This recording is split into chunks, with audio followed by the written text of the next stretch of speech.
sports fans? It's your man D back. Speak Your Mind Sports Talk. All right, check it out, guys. Sorry I'm a little bit late. About 5 minutes late. Had to run to the store right quick. But anyway, guys, Think Cap in the building. What's good with you, Think Cap? Appreciate you coming through, fam. So today's topic, we're talking about the WBC and this whole franchise champion situation.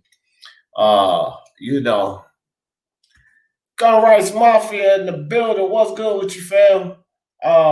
You know, I wanted to kind of break this situation down now.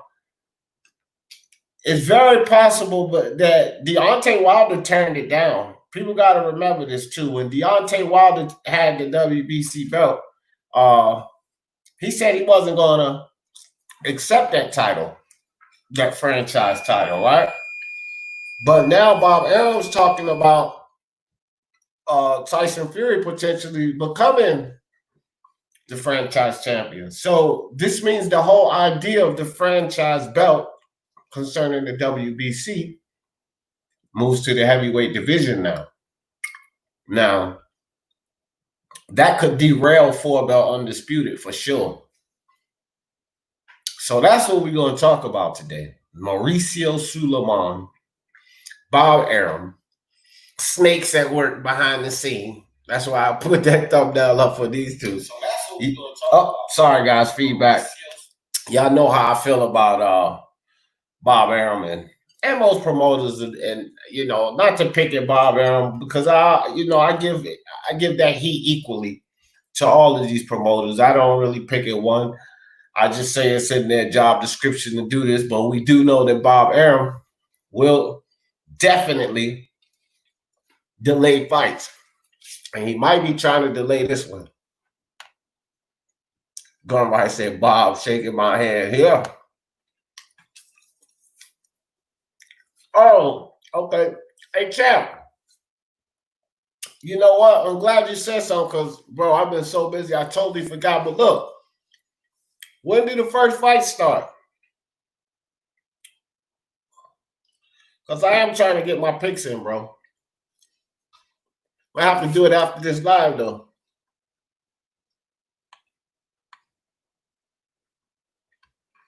Then Cap said, franchise muddy in the waters. Yeah, bro, it is. It is. And now they're about to bring that over to the heavyweight division. Boxing Monster in the building. What's good with you, Boxing Monster?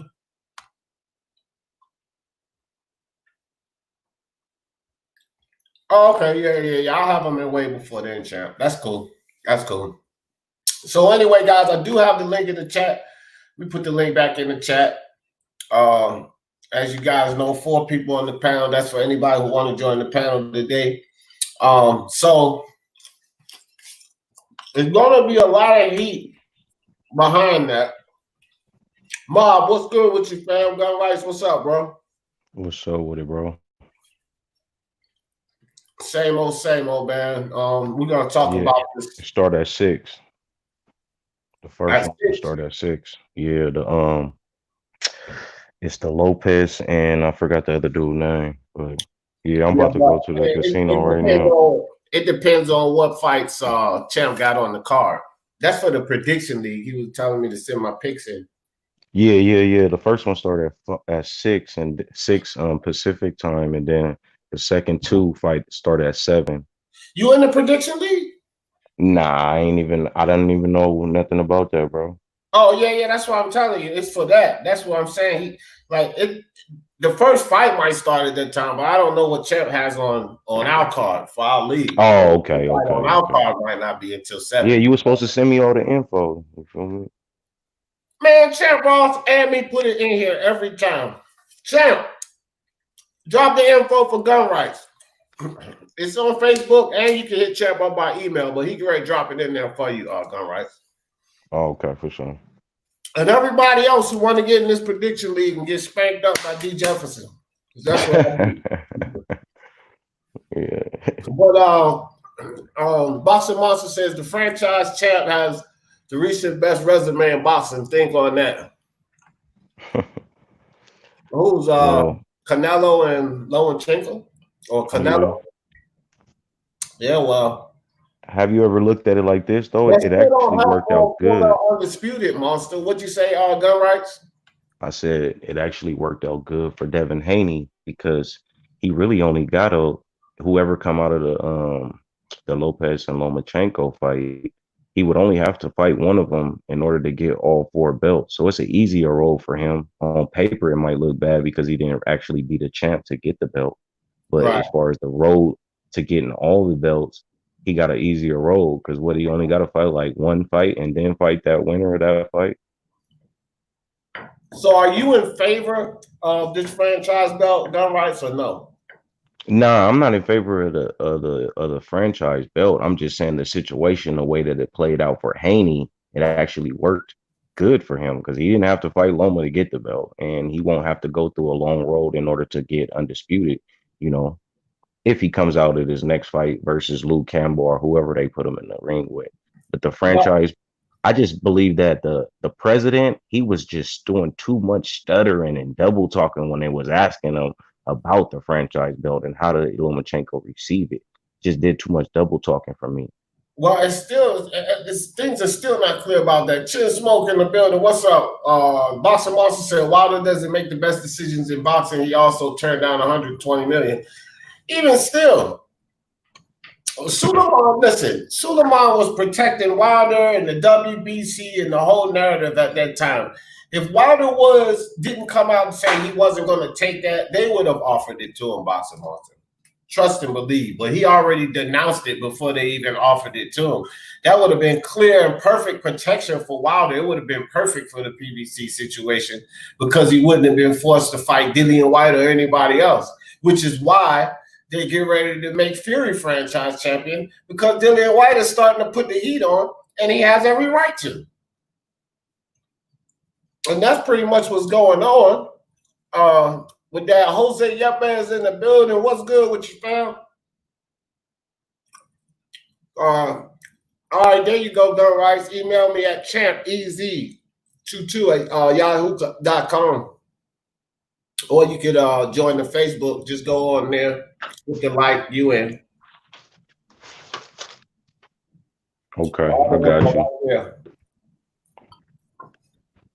I got you. I written it down. Tank Nation in the building. What's good with you, Tank Nation? So, for all of you guys, and I'm trying to remember who Bob Arum was talking to, but I was just looking at this interview with him. It was about 23 minutes or so. And he spoke on this further. Now, I just put a video up maybe last week or something. I don't know. I kind of touched on this with Bob Arum, but Bob Arum spoke on this further in this video, and he went into detail. And he specifically said, oh, that's what it was. That's what it was. I put a video up talking about how Bob Arum said he wasn't trying to deal with mandatories. Okay, it was about the Dillian White situation also. He said that the only thing that the guys in charge, basically the sanctioning bodies, the promoters, are really entertaining for the return of boxing are high caliber fights. And he don't look at Dillian White as that. He said with Dillian White fighting Tyson Fury in America, and this is what Bob Arum said. He says he sees Dillian White as no more than an auto violin. What do you think, Mob? What you think about that? Well, Dillian White, he haven't got his shot yet. So, I see how people view him right now, but he's still one of the top. I mean, he still can bring in the crowd as far as the hardcores is concerned. Maybe not all the casuals because they don't watch, all boxing like that, but he's still gonna bring in the crowd. Yeah, and I've been listening to everybody live. Everybody been trying to say that Dillian White haven't got his shot, so he need his shot. So it ain't like that. All of the major boxing, channels haven't been, mentioning him in the mix. So he just needs a shot right now. But I still believe that people will show up. You feel me? I like Dillian White. I can't wait to see him in there with one of them top dogs. Yeah, well, I'll tell you guys like this. it's very possible that if Tyson Fury gets this franchise belt, that this will delay or potentially nullify us even getting 4-belt undisputed at heavyweight. Augustin Rogue in the building. What's good with you, fam? Ross Clyde. What's up, Ross Clyde? I dropped the link in the chat too, just in case you want to jump on for today's discussion. Got your email. Send me more details. Oh, okay. Talking about Champ Ross. Oh, yeah, it's good. Join it. It's real good and easy to join, Ross Clyde. Okay, so ThinkCap says bullshit regarding the franchise champ not facing Wilding caliber opponent. Oh, yeah. I mean, that's just Bob Arum's nonsense. But, I don't agree with that viewpoint either. I'm just letting you know this is how Bob Arum is talking. Like, not to validate anything that he's saying. Look, listen, I'm always giving Bob Arum heat. But now you're talking about, look at the thumbnail, snakes, plural, behind this thing work, because Sulaiman is the worst. Now, at one point in time, and everybody felt that the WBC was protecting the PBC and what's in the best interest of the PBC. But now these two are in bed together, Sulaiman and Bob Arum. That's a scary thought. That's a scary thought. And Bob Arum has his hand in on, we just went over this the other day, guys. Every potential 4-belt undisputed fight right now, Bob Arum got his hand in on it. Every single one of them. Whether it be Fury, whether it be Anoy, whether it be Josh Taylor. It doesn't matter. He doesn't have the 154 one. Which one? Oh, yeah. Well, yeah, right. He doesn't have that one. But damn. Hey, who's giving us more undisputed fights, though? Who's been giving us more undisputed fights over the span of 10 years, over the last 10 years? Yeah, and giving us the most undisputed fights. That's why he keeps up with the treachery, Mob, because people keep saying that.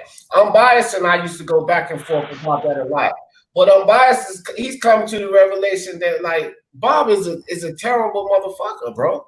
Because, listen, you can give us fights, and I get that. You can give us this, give us that, but you're taking away some huge fights, bro. And I can't keep refusing you because you give us some, but you're taking away, and you're solely responsible for this foolery.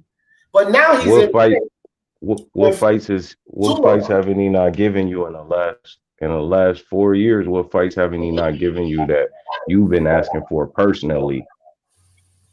I'm talking about these fights that he's delaying now, done right? Oh yeah, that's what I'm saying. I can answer that one. That's why. Go ahead, Smoke. Go ahead. Yeah, Crawford. Hold on, before you go there, and I'm gonna let you go there, because I know you got answers for that. I'm talking about current situations, but go ahead, Smoke. Right. I get it. Yeah, Pacquiao Crawford's a big one. Mikey Loma's a big one. Yeah, just like right off top. But was that Loma? That wasn't Loma's camp though. That was Mikey. He chose to move up. But Bob was the problem. See, that's the thing too, Gun Rights. A lot of this stuff in the media, like when the whole Spence and Crawford situation was going on, I kept telling people, I kept saying, listen, bro, y'all gotta understand, a lot of this is Bob Arum. Oh, D, you blame Bob Arum for everything. Now Crawford himself blaming Bob Arum. So it's not like I was making this shit up, bro. Crawford is blaming Bob. Spence is blaming Al. They basically saying they got to come up with the right number so that these guys fight. Either way you look at it, it comes back to Bob. So it's not like I'm just throwing unnecessary. Yeah, but the Mikey situation was his personal feelings towards Bob, though. You feel what I'm saying? That wasn't like he was stopping. Bob being a you feel me? Mikey had. But the fight could have happened if Mikey wanted it. Was my point. The fight could have happened if Mikey would have. If Mikey wanted it, really wanted it, and really wanted to know. Because I used to watch all the interviews where they used to go to the Garcia gym, and they wanted that fight. When they was asking about Crawford and Mikey, they was like, Bob and Robert Garcia was like, I never talked to Bob about Crawford and Mikey. We always had conversations about Loma and Mikey. So if they really wanted it, they could have made it happen. But I get what you're saying about Bob in general. I'm just talking about that situation. as opposed to answering to Smoke. Even in that situation, Mikey was quoting Bob. Mikey, the impediment to that fight was Bob. And then Bob was saying the impediment to the fight was Mikey. I feel like Mikey could have got it, though, if he really wanted it. You feel me? He might would have had to take some, like, you know, some hits. You feel what I'm saying? Take a less payday. I get what you said as far as, like, you know, he not willing to dish out the bread and all of that. I'm not talking about that. I'm just talking about if that man really wanted to fight, he could have he had the capabilities to make the fight if he really wanted it. Whether he wanted to deal with Bob or not, he had the capabilities of wanting it. It's not like these other fights where these motherfuckers just don't want to get into the ring, period. You feel me? But look, let's not dive too much into that, because I want to talk about where Dillian White fits in with all of this. Now here, Dillian screwed. What you say, Smoke? Dillian screwed. Yeah. Franchise champ means no mandatory. Go ahead, Smoke. Rip on it for a second. You probably going in the same direction that I was going in. Yeah, I mean, this whole thing to me is not really even about undisputed. It's about Dillian White. Dillian White is the one who's going to be asked out in this whole thing, because franchise means you don't have to face your mandatory. So we may see, you know, a wilder Dillian White for a vacant WBC belt. Oh no, he's a franchise champion. So actually, he's the interim. So actually, what it would be was Dillian White not getting screwed, Dillian White getting elevated to becoming the champ. He could. That's a potential. That could happen as well. Now, we got to remember this too, guys. It ain't just no automatic thing.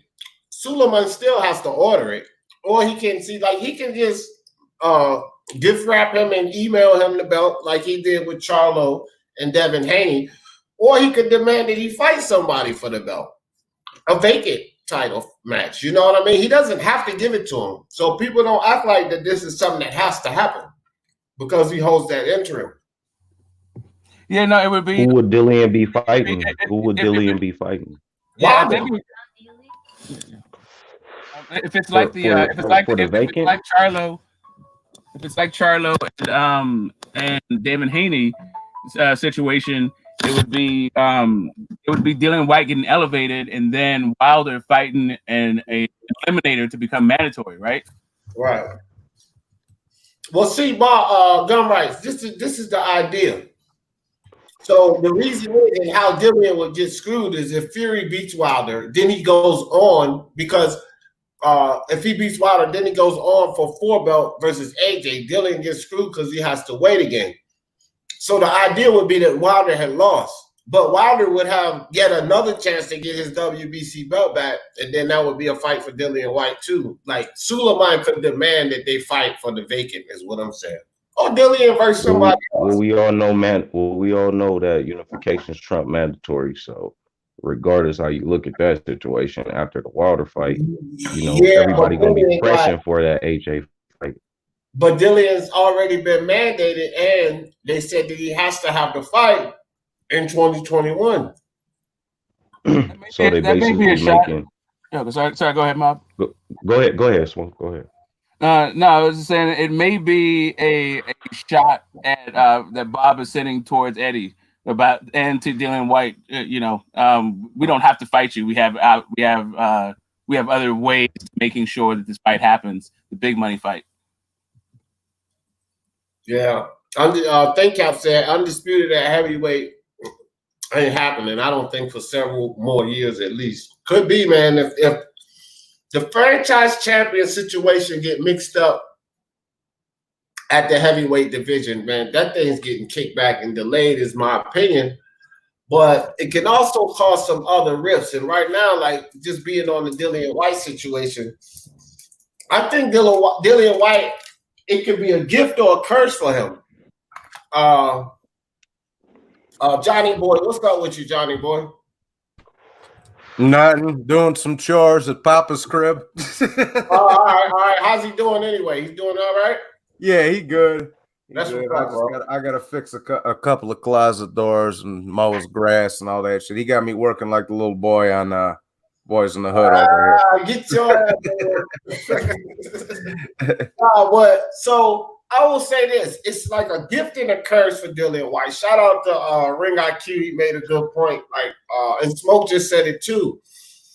Okay, so he gets gifted this belt, right? And handed to him, and I won't really say gifted because if anybody, Charlo didn't deserve it. Devin Haney didn't deserve it. Yeah, but I think Dillian White actually deserved to be handed that belt. He been screwed around so much, you know what I mean? Like, well, I'm not saying like I give him a pass because I don't give any of them a pass. If you don't fight for it, you don't fight for it. But if anybody deserved to be handed a belt, it's him. But check it out. The leverage that it gives Dillian White, because we know you can't become 4-belt undisputed with that franchise belt. So now the leverage it gives Dillian White is the big money fight with Anthony Joshua, or the winner of Anthony Joshua Fury, either one of those guys. Yeah. It gives them a big leverage because if you guys want to be called 4-belt undisputed, Ring Magazine lineal champion, if you want all the marbles, you gotta come through me. Yeah. Yeah, bro. I mean, the kid lost his belt to AJ, but again, this was 5 years ago, dog. I mean, and not to mention, yeah, that kid. I mean, that kid's been fighting good fighters back to back. Yeah. Wait, lost the belt to AJ. What did I miss? Who lost the belt to AJ? Oh wait, what am I talking about? No. What you talking about, Smoke? Who lost the belt? 5 years ago, he lost his belt to AJ. Oh no, he lost the fight.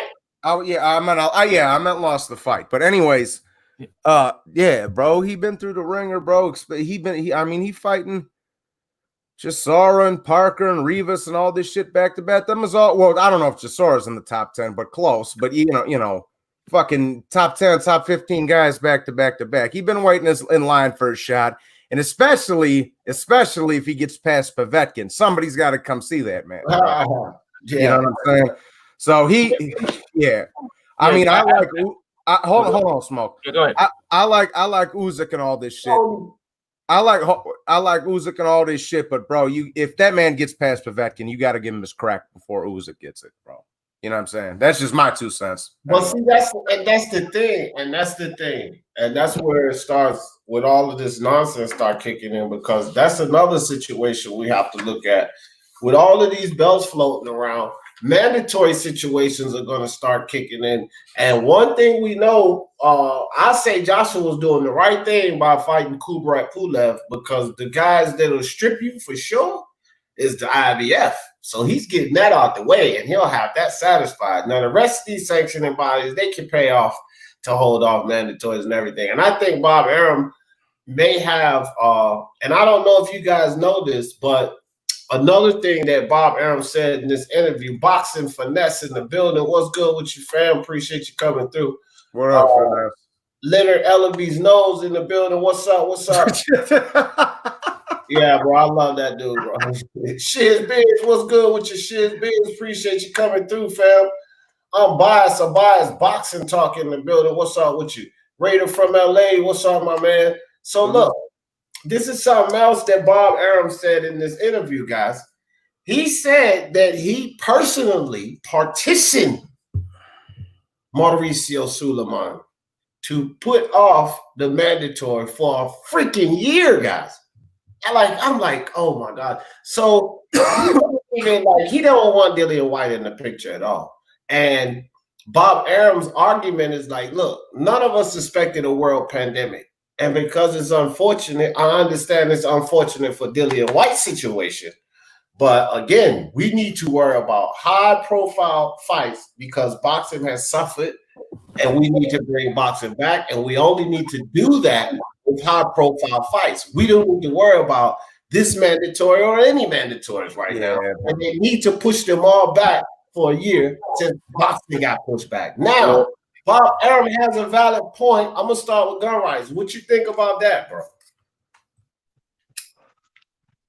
bro? Man, I mean, we do need the big fights. I mean, we do need the big fights. Boxing has been taking a hit.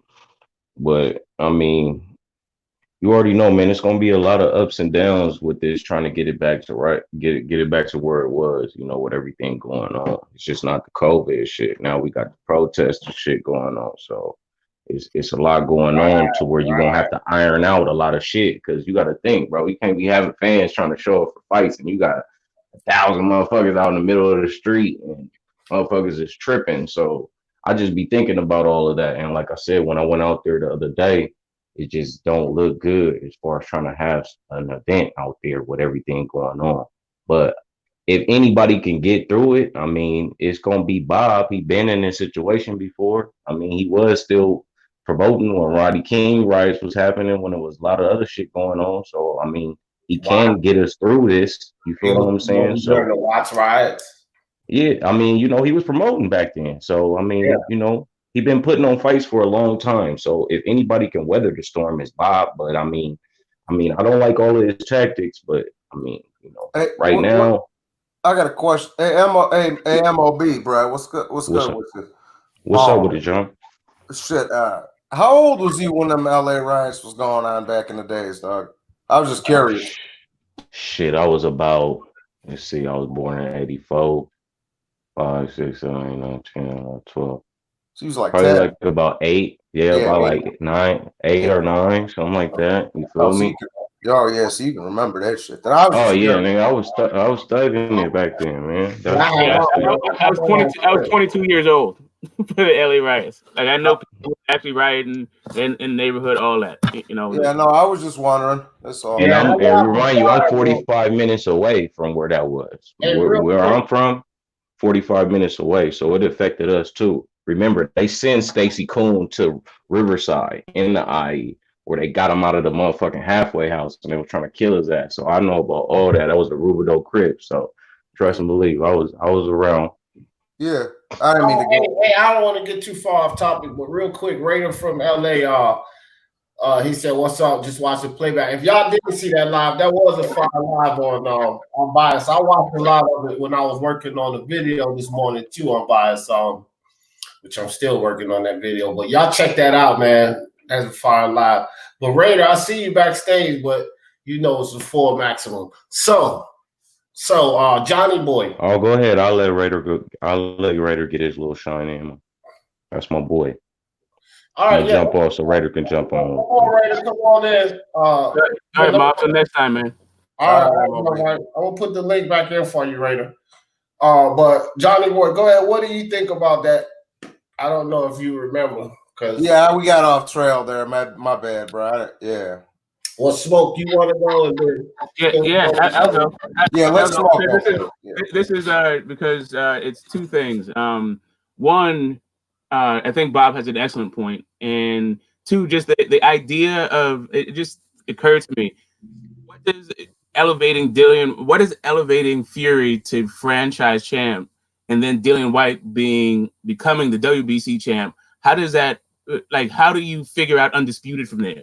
It seems as if it's a better idea to postpone the mandatory versus to have two WBC champs on the brink when you have a undisputed at heavyweight happening, like right on the brink, like it's right on the bubble of happening. It's one fight away, right? And then you can. So it's kind of weird to muddy the water with another champion from the same sanctioning body. But I have a different mindset than you guys when it comes to what Dillian White deserves.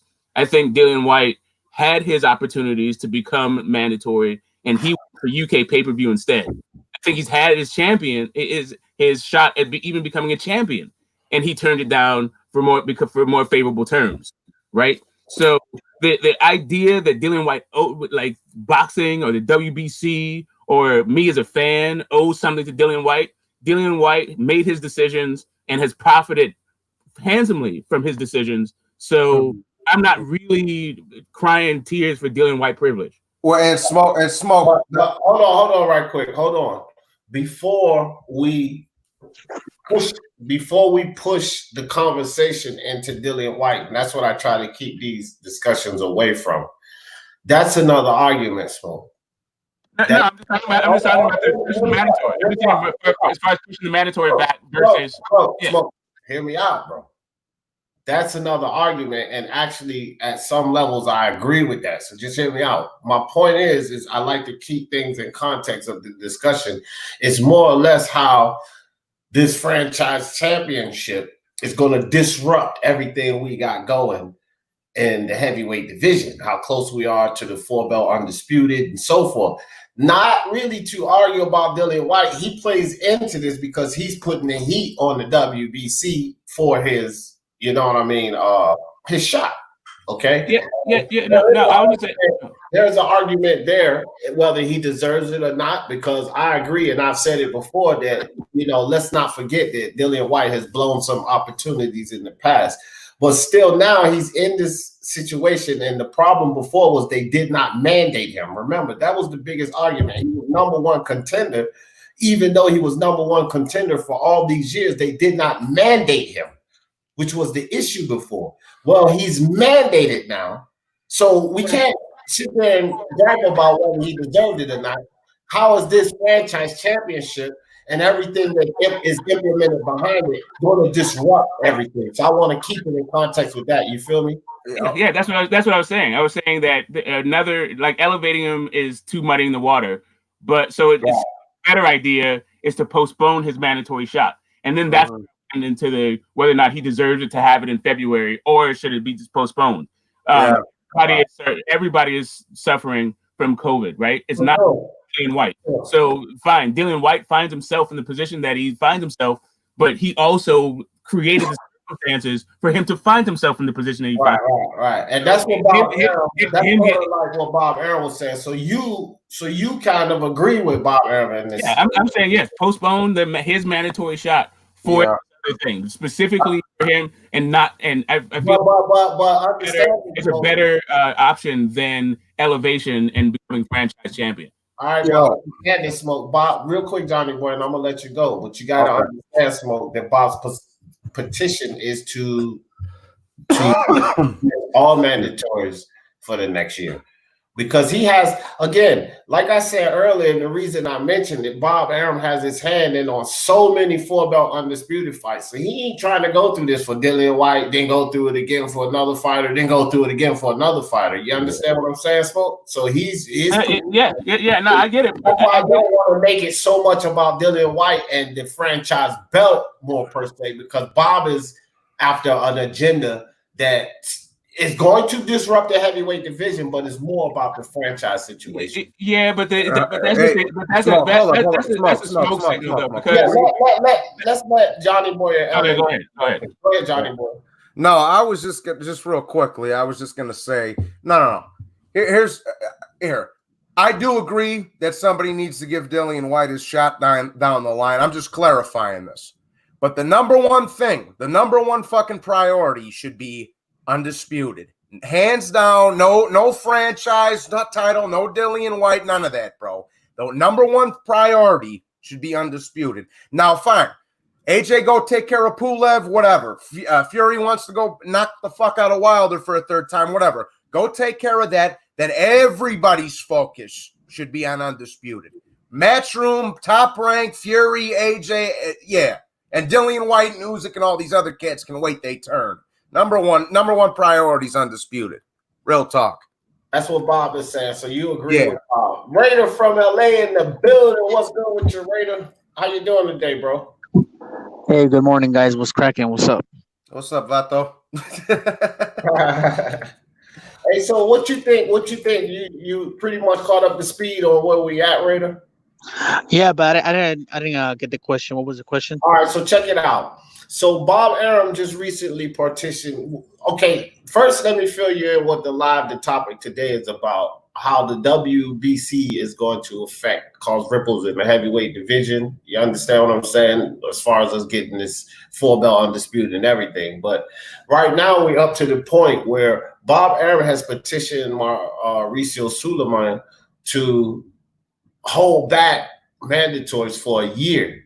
And we just come to the point where this affects Dillian White, because Dillian White's hollering about his shot while the shoulder's injured. So he's like, I might have to wait through the injury and then wait through a Joshua fight. No, because I've been mandated now and I've already been #1 contender. That's where we are in this discussion. So what's your thoughts on that? As far as like the mandatories, I feel if they're gonna give us unifications or undisputed, That's not a problem. I don't mind that. But if they're not gonna give this guys the shots that he deserves, I mean, that's kind of fucked up. You know what I mean? And this franchise belt, this franchise designation thing is super confusing, and it's fucking all kinds of shit up. You know what I mean? Right. Yeah, no doubt. I mean, and that's pretty much where everyone is. But Smoke and Johnny Boy kind of agree with Bob Arum to push these mandatories back. You know what I mean?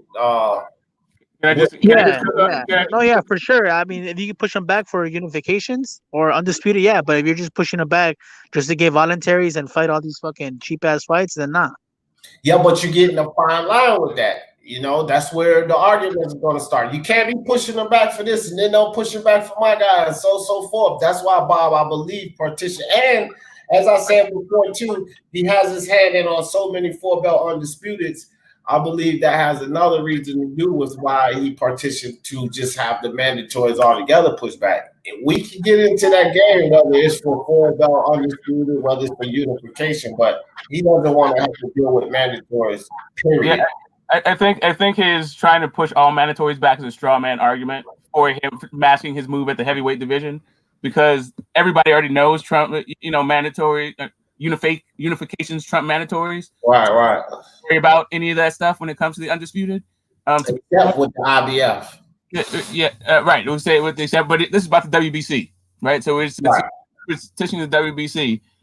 In the WBC rules, Mauricio Sulaiman can do whatever the hell he wants on a case-by-case basis. So you don't need to have a blanket. You don't need to have a blanket decree about everybody's mandatory, right? Because everybody doesn't need their mandatory to be postponed, right? That's just Bob Arum looking at what he's got going on, exactly, and trying to make a cap argument about what the entire system is. Bob is not actually the czar of boxing. Bob has his guys under contract, and that's who he needs to be worrying about, not trying to make business moves for other people's situations based on what he's got going on.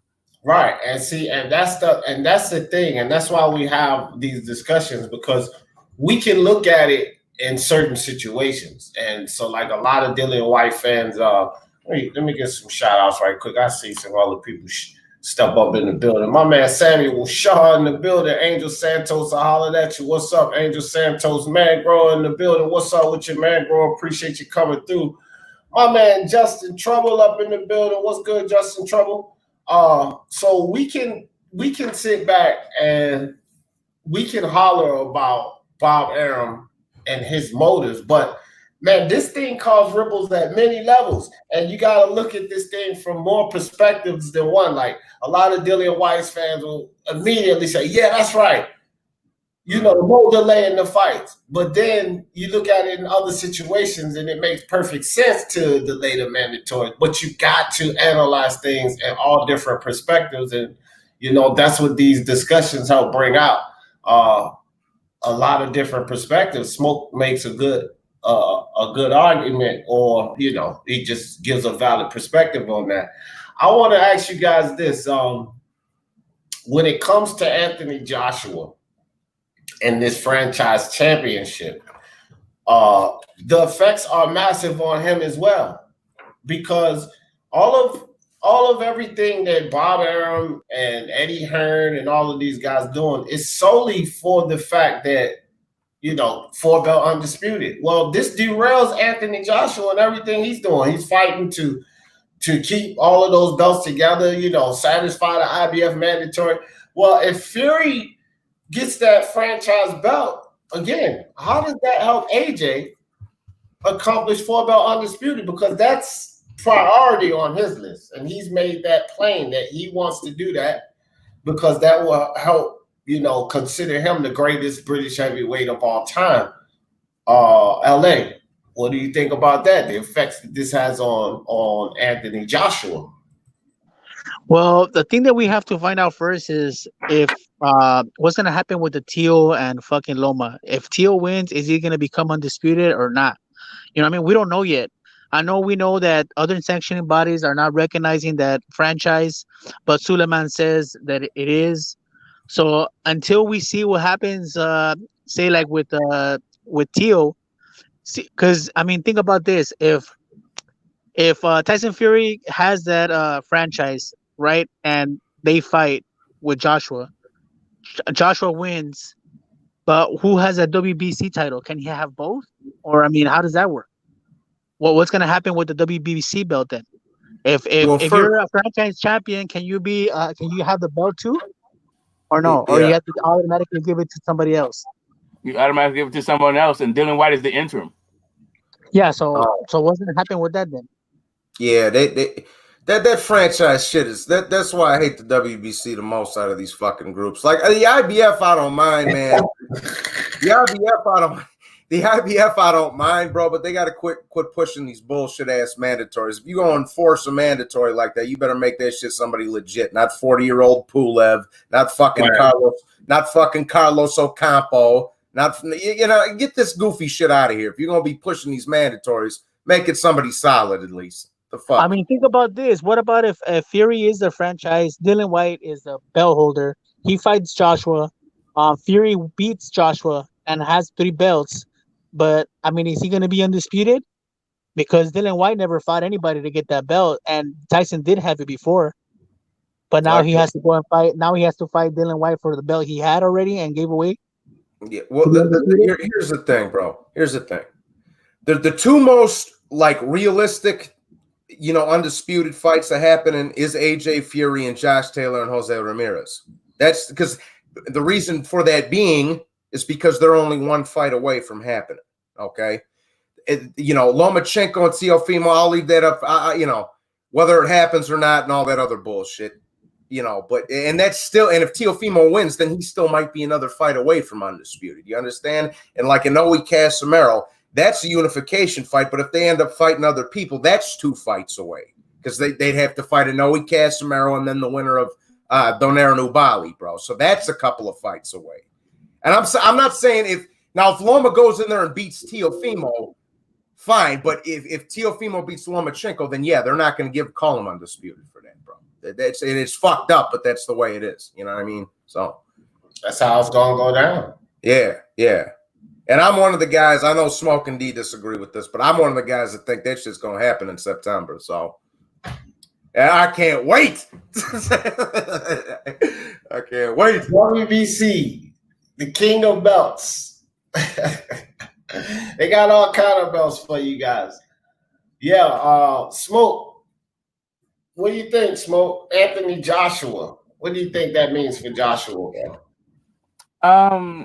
Not much. Joshua's got a fight. Joshua's got a couple fights. I mean, really what it means is there's more opportunity for controversy and to make the fight bigger and to point fingers as to why it doesn't happen. Is that, they can always make undisputed if they're trying to make undisputed. I'm not one of these guys that think it's really the politics that would stop a fight of this magnitude. And really, if AJ gets past Pulev and Fury gets past Wilder, I think that the UK public is going to demand this fight, and if that fight doesn't happen, then both of those guys are going to have a price to pay. Maybe I might just be shocked and the UK might not really want to fight, and they just may want 2 champions. They may be paying lip service to this whole idea about undisputed because it was an American involved. Now that there's 2 Brits, maybe they'll care about it. Maybe they won't. I don't know. But I'm thinking at this point that if those guys get past their next fights, that there should be a ton of pressure coming from home about this fight happening at home. Yeah, that's a fact because that's huge for the British fans.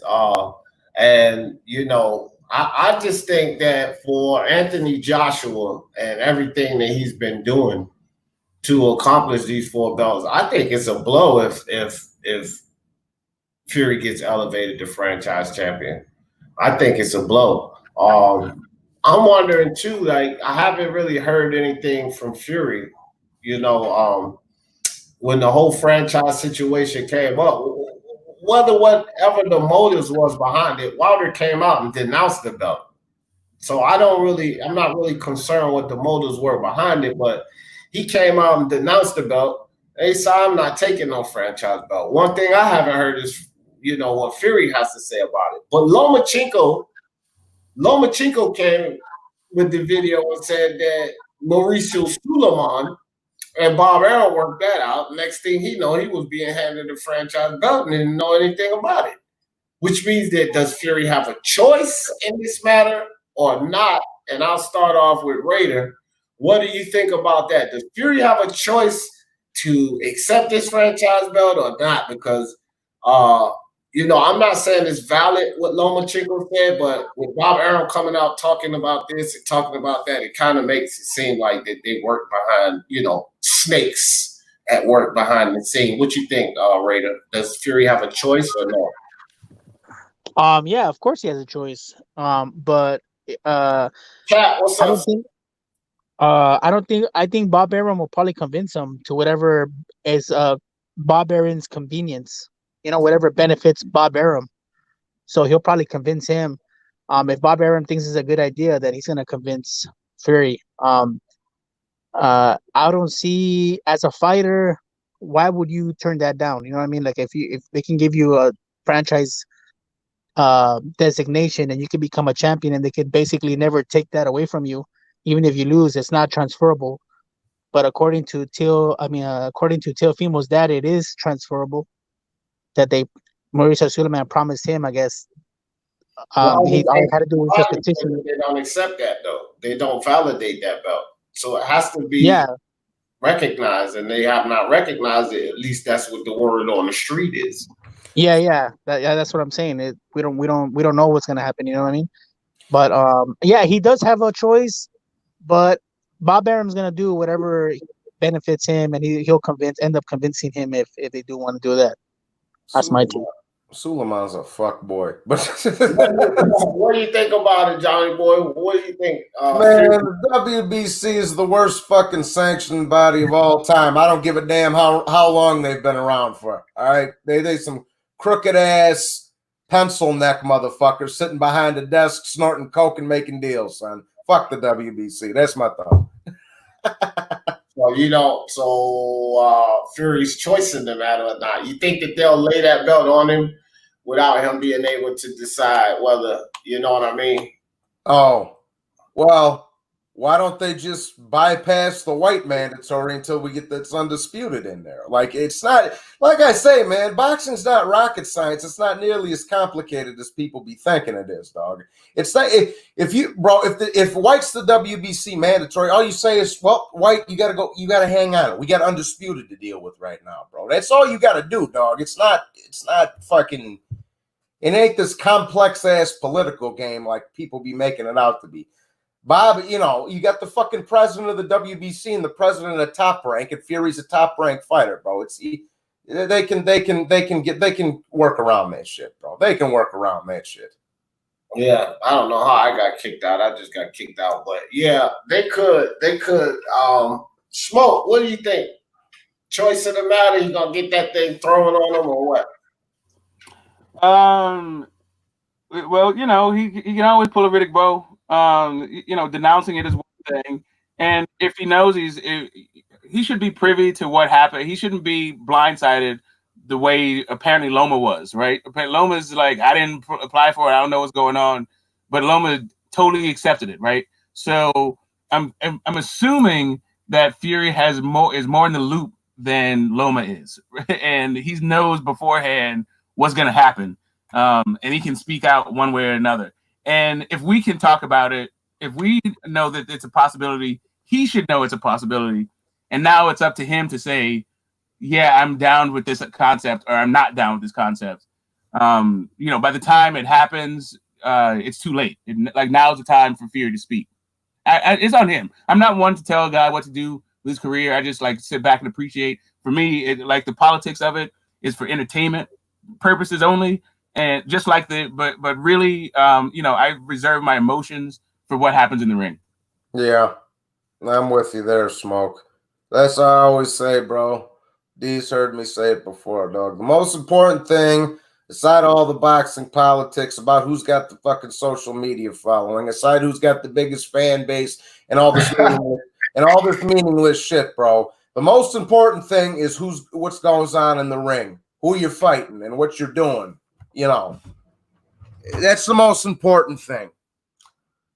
Always has been, always will be. I remember, and you said Bob Arum thinks there's only one czar of boxing that was universal law. No, his word is God, and your word don't mean dog shit. And that's Frankie Carbo back in the 50s, bro. That was the only czar of boxing ever had, dog. So I heard two of you guys say this, and ThinkCap said this as well. They think it'd be hard to turn down. But whatever happened to, like, again, if this thing's transferable, if it's recognized for 4-belt undisputed, that's one thing. But the dilemma would be for, so say like for AJ, in turn, if he had the WBC belt, or for anybody who really desires to get all 4 belts, to me, that's the incentive or motive to turn it down, because they really they want to acquire all 4 belts and they don't want the problems in between. Then you wouldn't take the franchise belt in that situation. You would keep the regular belt, go fight Joshua, and then you got all 4 belts. Then, like Johnny Boy said, after you accomplish that, okay, then take the franchise belt, because no one can take 4-belt undisputed from you. But there's still a question in the air. Are you 4-belt undisputed with that franchise belt? So if you take it prior to the Joshua fight, then there's that question mark on it, or the problem or the issue. And I think I think that that's a reason why, if Fury really wants to do what he says he wants to do, I think that's the reason why he doesn't take that franchise belt. He denounces it as Wilder did as well.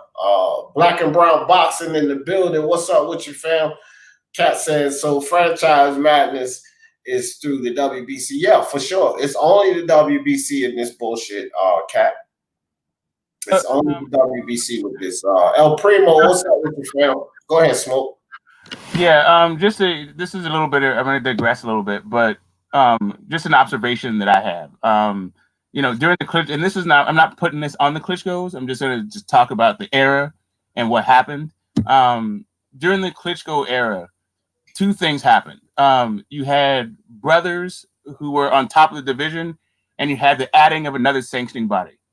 And these 2 things, like adding more belts and guys who weren't actually fighting to become undisputed, caused a train wreck in the division that is still happening today. So where undisputed has now been diluted, has been devalued, and now collecting belts, regardless of undisputed, is now a thing. There's now a ton of belts because there's more sanctioning bodies.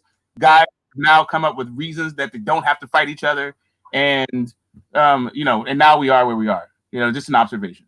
Yeah, but real quick, guys. Obi says WBC has no complications with undisputed. Sulaiman confirmed it back in February. But Obi, this is what I'm saying about that. I hear Sulaiman cannot make the determination alone, bro, that belt is recognized. And people keep running back to what Sulaiman said, but Sulaiman cannot determine that all alone.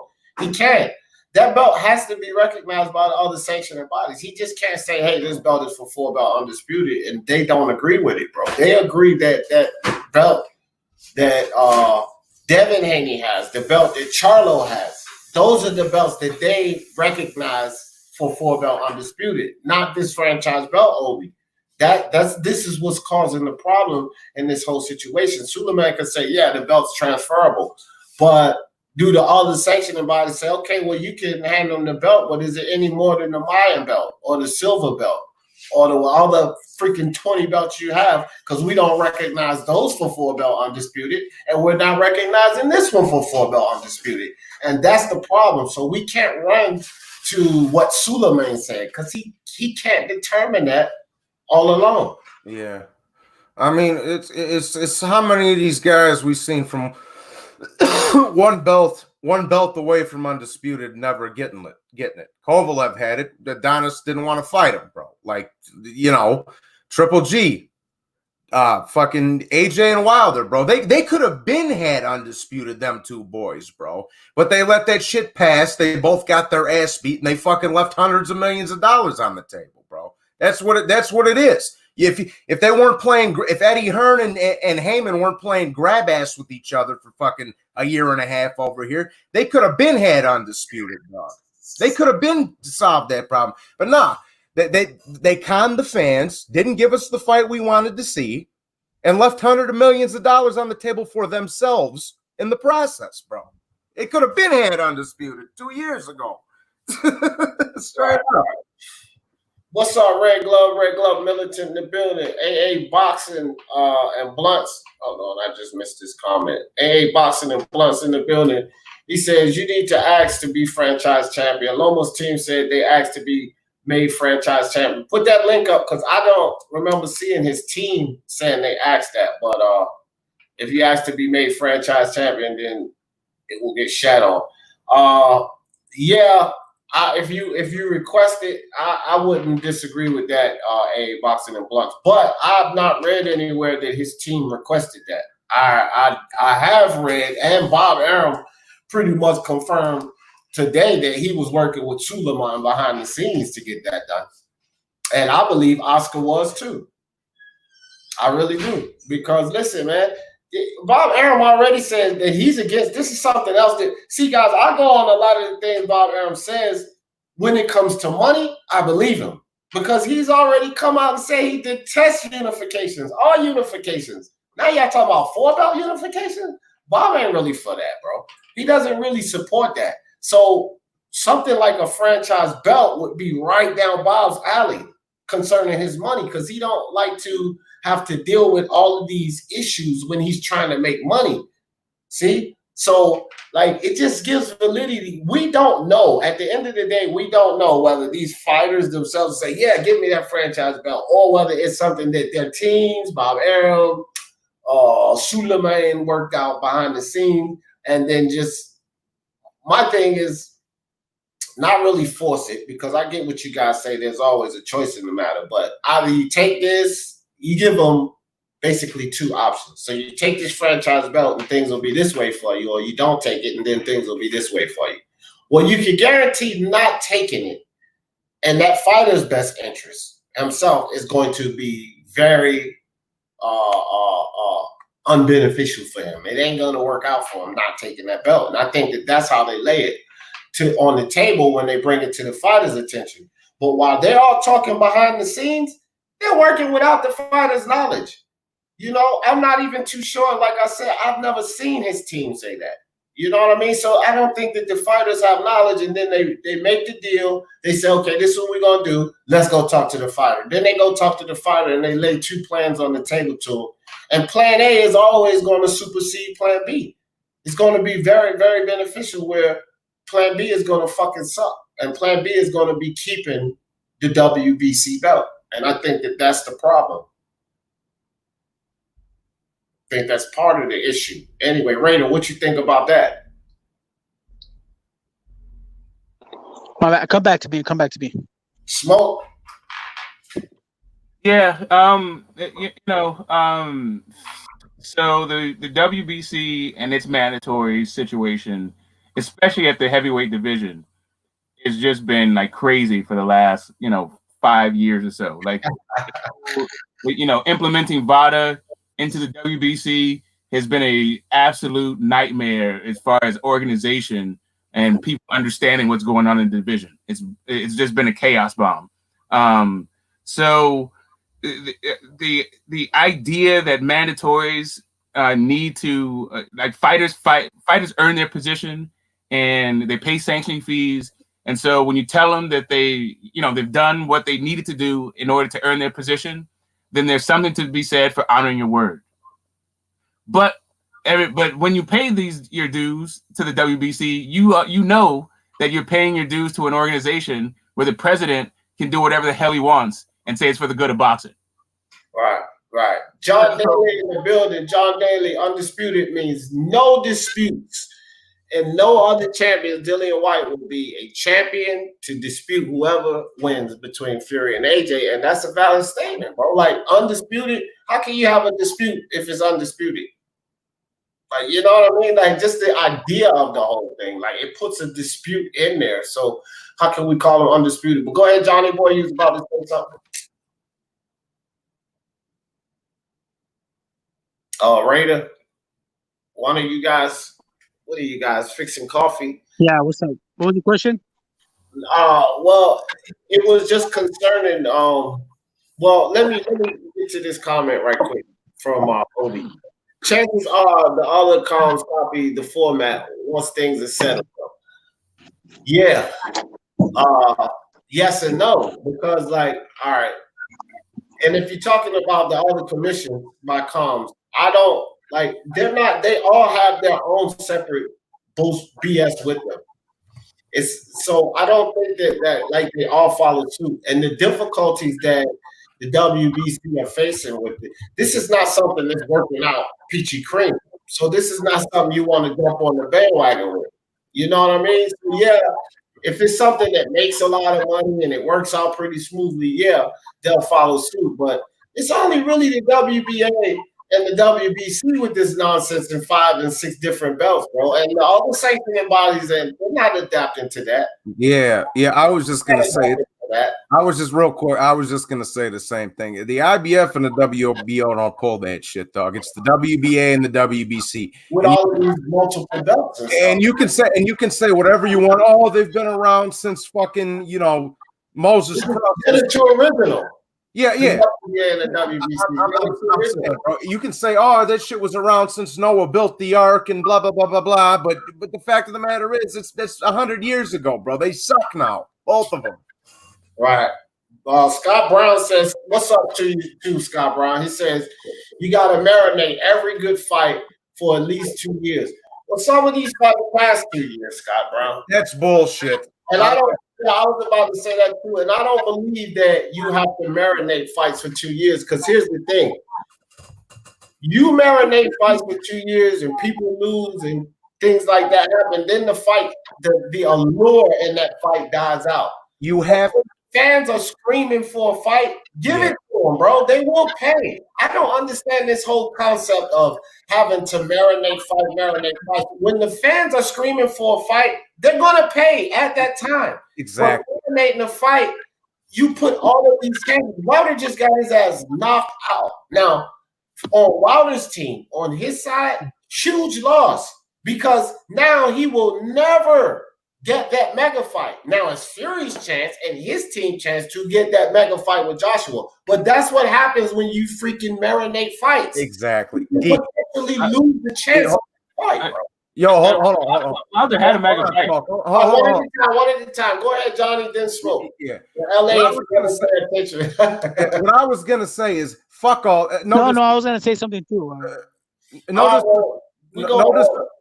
No disrespect, Scott Brown, but that's bullshit, dog. I don't mean no disrespect. That's ridiculous, dog. You put the fights on when they present themselves, and everybody's always worried about fan base and who's got the most followers and who's going to bring the biggest crowd in. First, you have to make the fights, the fans and the money and all the super fights. That'll come, bro. First thing first, you have to make the fights when they're logical. Not when Crawford's 37 years old and Spence's 33. They're going to fuck all that, bro. They both 30. Let's get it on, dog. Yeah. Yeah. Smoke. Go ahead, Smoke. Okay, then I was going to say this. Super fights are marinated. We didn't think we were going to get Sugar Ray Leonard, Marvin Hagler. But when we got it, it was a different set of circles. It was a super fight. No, I can go through the major fights, like all the big money making fights. It took a while for those fights to actually materialize.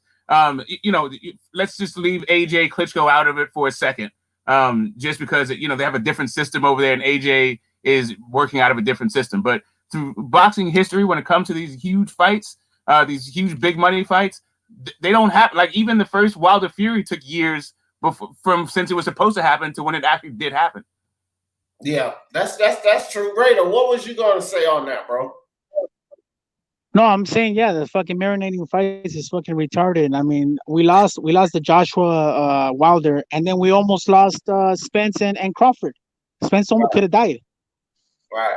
So, Smoke, I wanted to comment on what Smoke was saying. Jose said, what's worse, franchise belt or marinating fights in 3 years? Both are equally atrocious, Jose. AA Boxing and Blunt said WBC convention was in October. Top Rank said they asked for Loma to be made franchise chain. Yeah, top rank. I agree with that. Okay, so I wanted to speak real quick on what Smoke was saying right quick.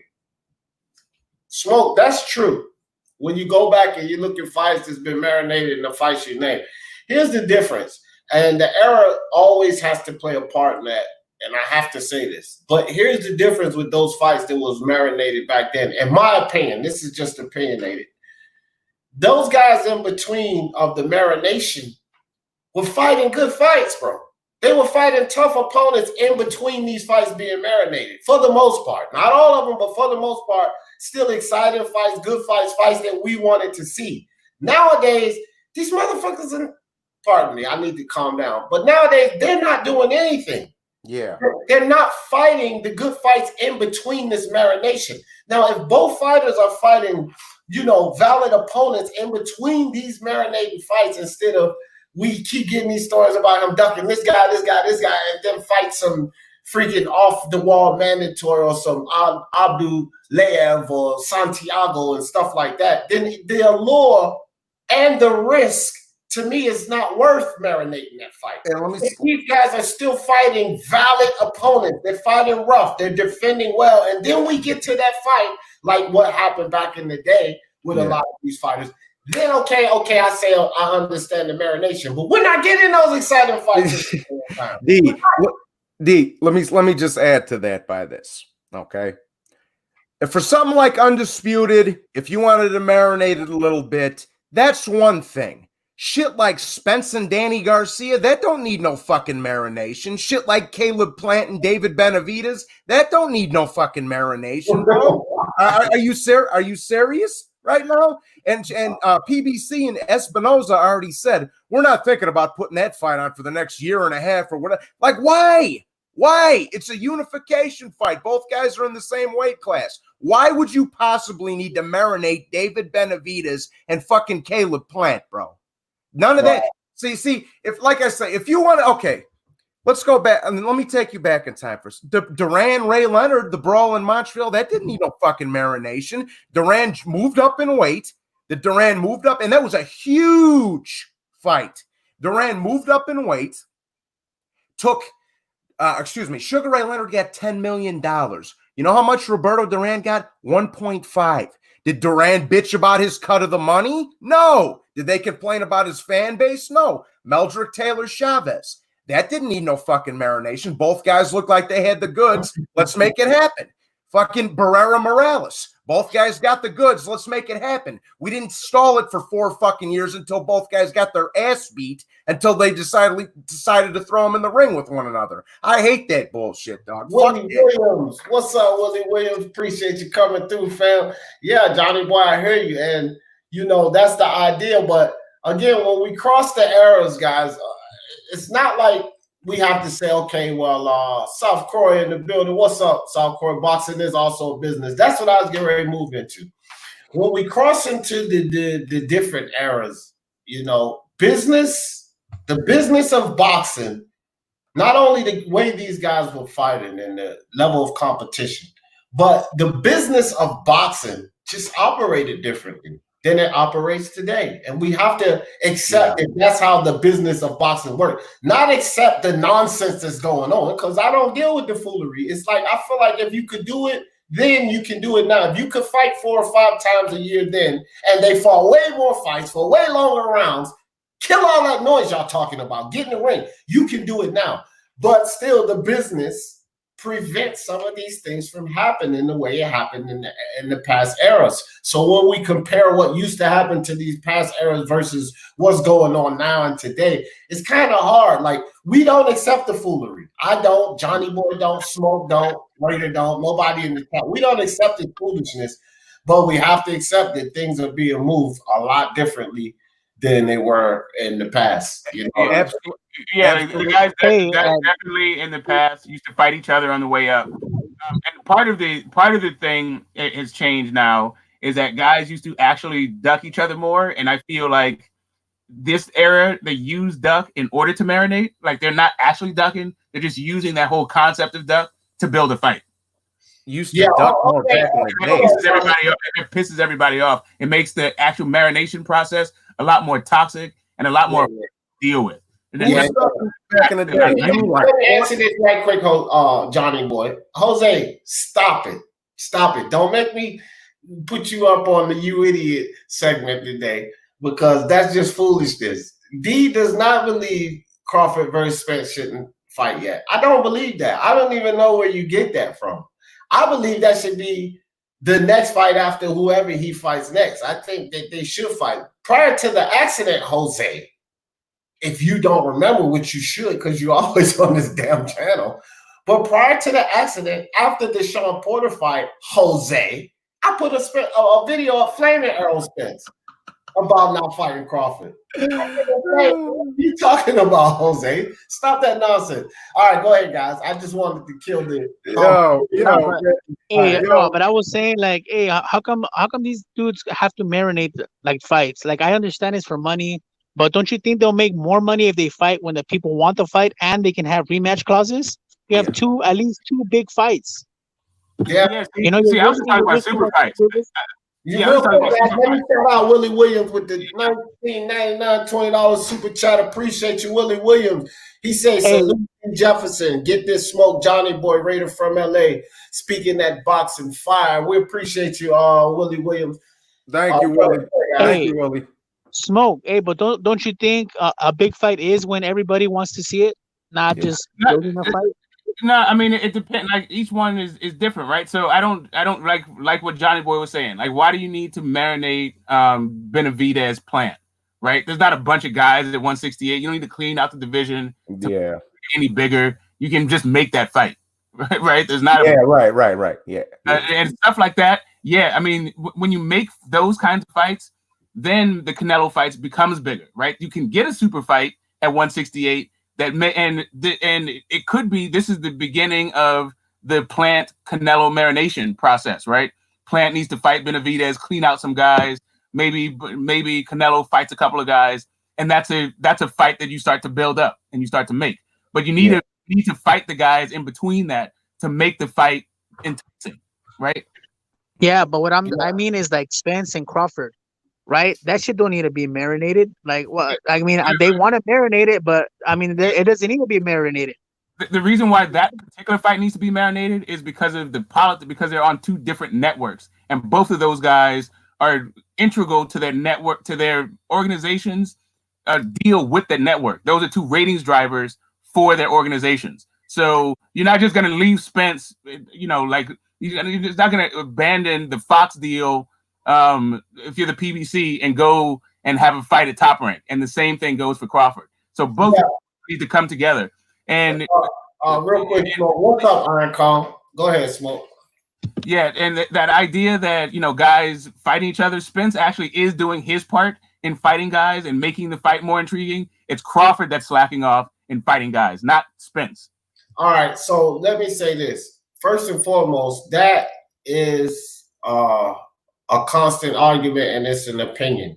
There is no really right or wrong whether fight should be marinated or should not. There's an argument why they should, but there is also an argument why they should not, and both arguments are valid. So I'm with Raider and Johnny on this. Not to say again that Smoke is wrong or anybody else is wrong. I don't think any fight needs to be marinated. When we say that fight needs to be marinated, no, I don't agree with that, bro. You see, this is the thing. It's like any other business, supply and demand, supply and demand. And if you are a guy that plays the stock market, when the supply is high and you bought low already, do you take a chance and continue to wait for that supply to get higher and or do you cash out? Cash the fuck out, because you never know when that market is going to crash. It's the same thing with this marination idea. When the fans are screaming for the fight, the market's high. The market's high. Cash out. And you please the fans. And guess what? The very next fight, the market's going to be high again. Exactly. Hold on, but I think it's you kill the allure and then you piss the fans off. So when we finally get this next fight, maybe we don't even care about the fight. Exactly. That happens a lot. That happens a lot with fans. The thing is, but there's always new fans, right? So this weekend, boxing is going to get new fans. And even the big fight, boxing will get new fans. So yeah, the fans like you and I, who are purists, who've been around for the big fights, who want to see these kind of things, yeah, we'll feel some type of way, but they already know that they have us anyway, that we're gonna watch. So all we're just gonna do is bitch about it until we watch. Hold on.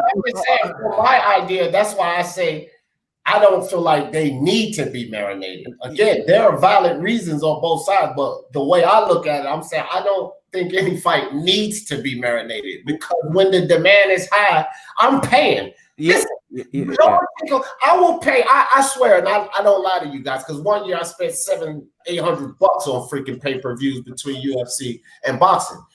If Lomachenko versus Teofimo, Anthony Joshua versus Tyson Fury, Spence versus Crawford, Canelo versus Andre fight happen, and they put every motherfucking one on pay-per-view, I'll pay right now. Right now. Right now, bro. Yeah, and you know what? But there's a difference between understanding why a fight needs to be marinated and agreeing with it.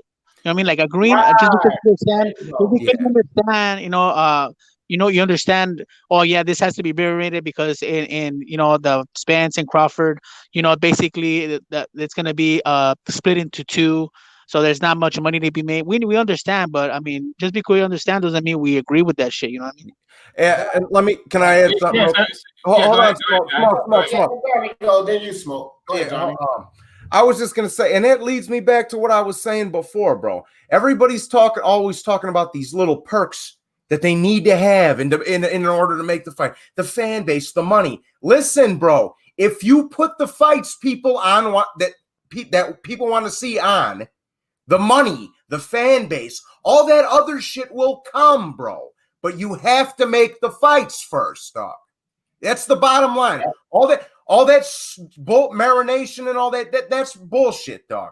Make the fights when people want them. The money, the fan base, the economic surplus and all that other shit. That'll all come, bro. That'll all come, but you have to make the fights, dog. Look, I want to say this. No, go ahead, Smoke, because you were supposed to go back.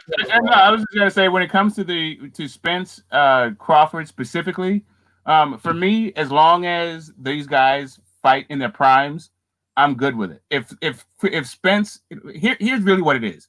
I am not mad if Crawford fights Pacquiao next. I'm not gonna be like, oh, where's that Crawford fight? Where's that Spence fight? I want to see the Spence fight. Sure, I want to see it. But I've also been waiting for years to see Crawford Pacquiao. I've been waiting for that fight longer than I've been waiting for Spence Crawford, right? So not only does that tick a box for me, but that also makes the Crawford Spence fight bigger. Okay, hold on. See, Jose, you got to stop the foolishness, dog. You do.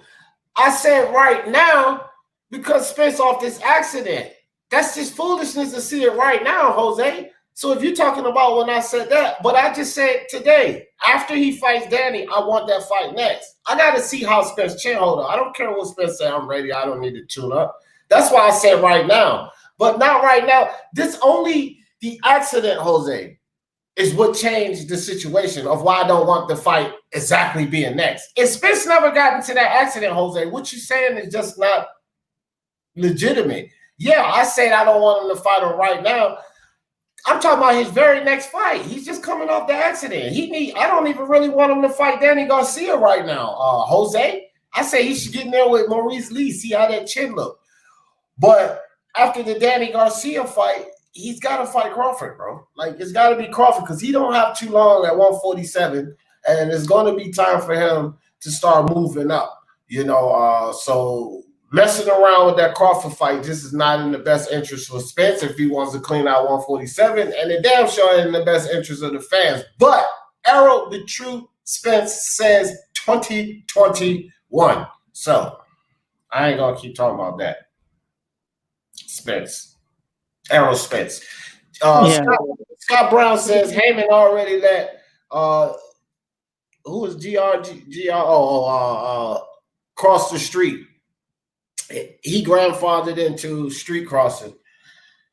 Well, I don't think that any of these fighters that decide to cross the street, I don't think Heyman let them do anything. I think they got enough of the PBC foolishness and decided to walk away. And if they walked away, maybe they viewed it as PBC foolishness. Some people might not view it as PBC foolishness. They may view it as the way to go. And those fighters decide to stay there because they're perfectly satisfied with whatever they have going on. But if somebody crosses the street, it's because they wanted to get to the other side. That's how I look at that.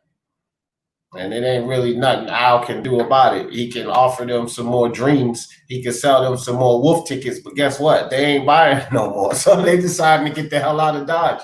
And that's what that is about that. So we kind of veered off a little bit, as we usually do, myself included.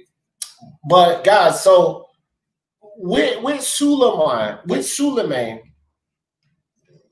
if Fury becomes franchise champion, and let's say he beats Wilder. I don't know whether they make him franchise champion before he beats Wilder or after, but I'm assuming it's the whole franchise champion idea is considering Fury beating Wilder and then moving on to Joshua.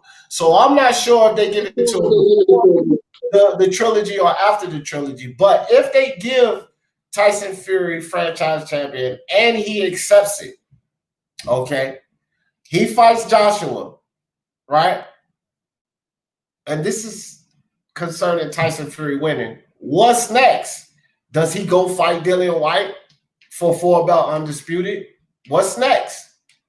Because this WBC franchise belt has thrown a monkey wrench in it. And if he wants 4-belt undisputed, the consensus is that he's going to have to go through Dillian White or whoever's holding that regular belt at the time. So what does he do next if he completes the Joshua and the Wilder fights? What's go ahead.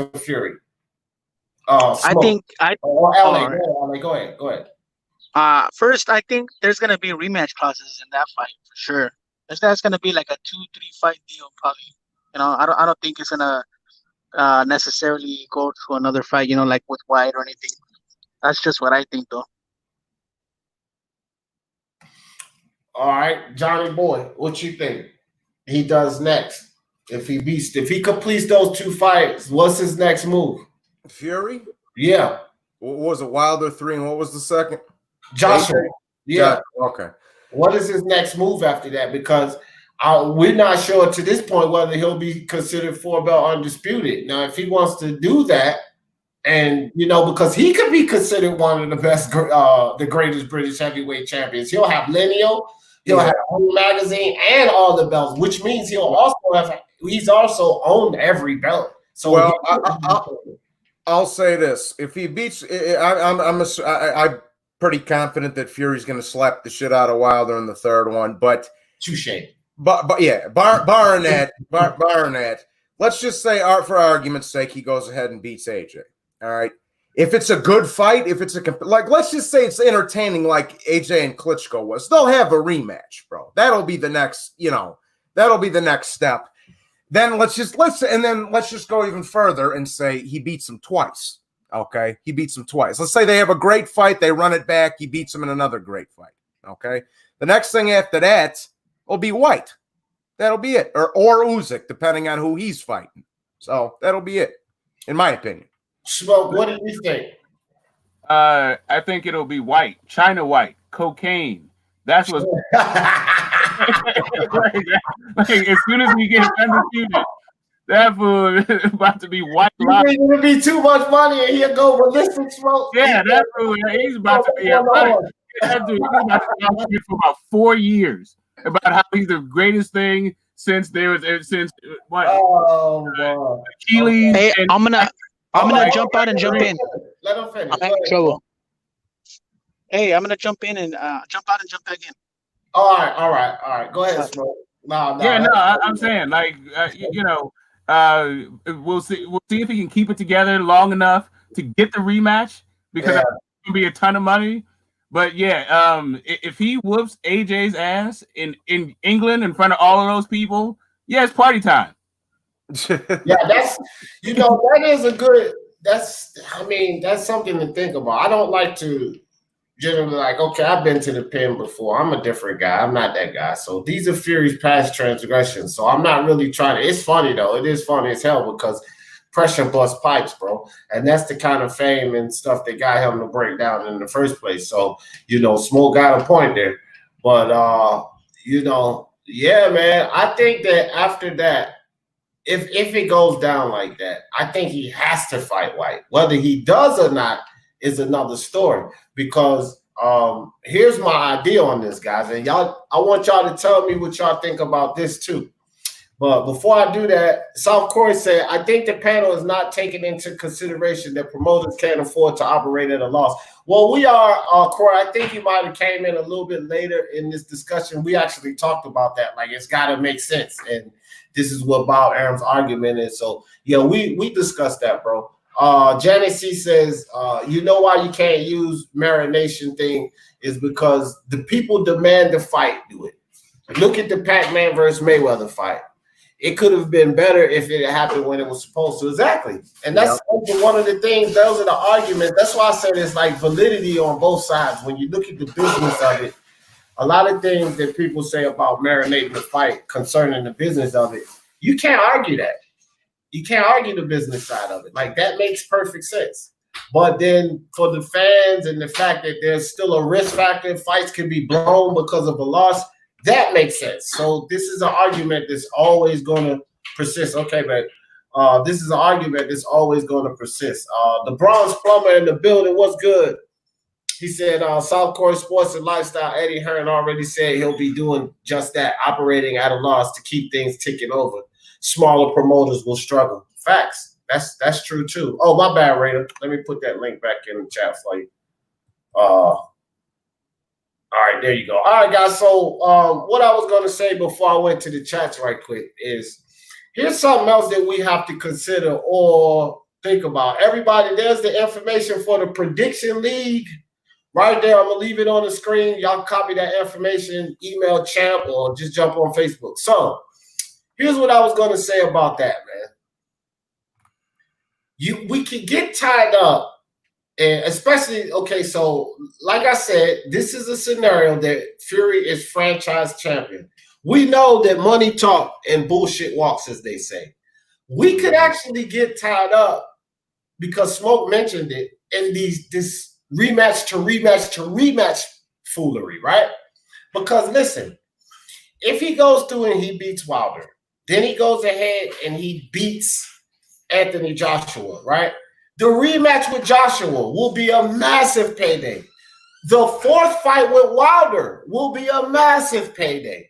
So we get into this whole thing of money versus this 4-belt nonsense now, because even still, I believe that Dillian White will still be the lesser payday of all of those fights. The two rematches, y'all understand what I'm saying? Dillian White will still be the lesser payday. Because it would be way bigger to give Joshua a rematch, and it would be way bigger to get into a fight with Wilder for the fourth fight. So Dillian White, yeah, you'll have your belt now, but he could still say fuck off White. Like, we could get trapped up into that, and he still doesn't go after White because those paydays are so massive. Why do it? AD, I'm gonna have to take off, but before I go, I think you already commented on this, but I got a little fantasy fight for Raider and Smoke real quick. Who y'all got at 140? Pryor or Aaron Pryor or Chavez Sr.? Oh wow! That I recently, a couple weeks ago, had that as a fantasy fight, and I definitely would love to see that one. Also Duran too, but Chavez Sr. and Pryor, that would be an amazing scrap. Yeah, that's a pick 'em. I can't even call that. That's a pick 'em. Yeah, that's a fucking badass fight. Yeah, Chavez Sr. has that chin though.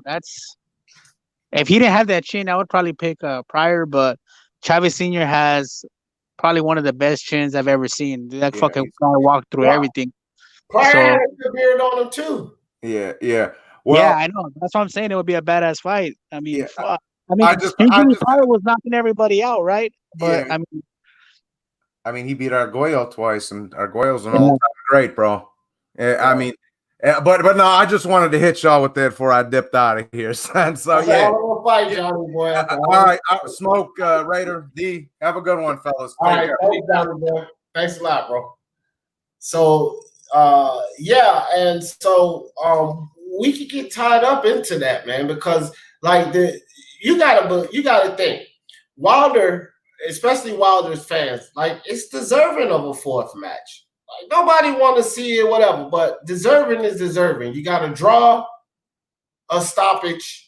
You know, well, no, he would be beating Wilder the third time, but even still, these Wilder fucking retards and everybody else supporting them, they're gonna pay for that fight, bro. It will still be huge, and then it would depend on what Wilder did in between. But I just still think that both of those fights would be worth more than fighting Dillian White. Because a lot of Fury fans, like Fury's done held every belt you can freaking think of. And he'll have all the belts. Dillian White will be sitting over there still crying like he usually been.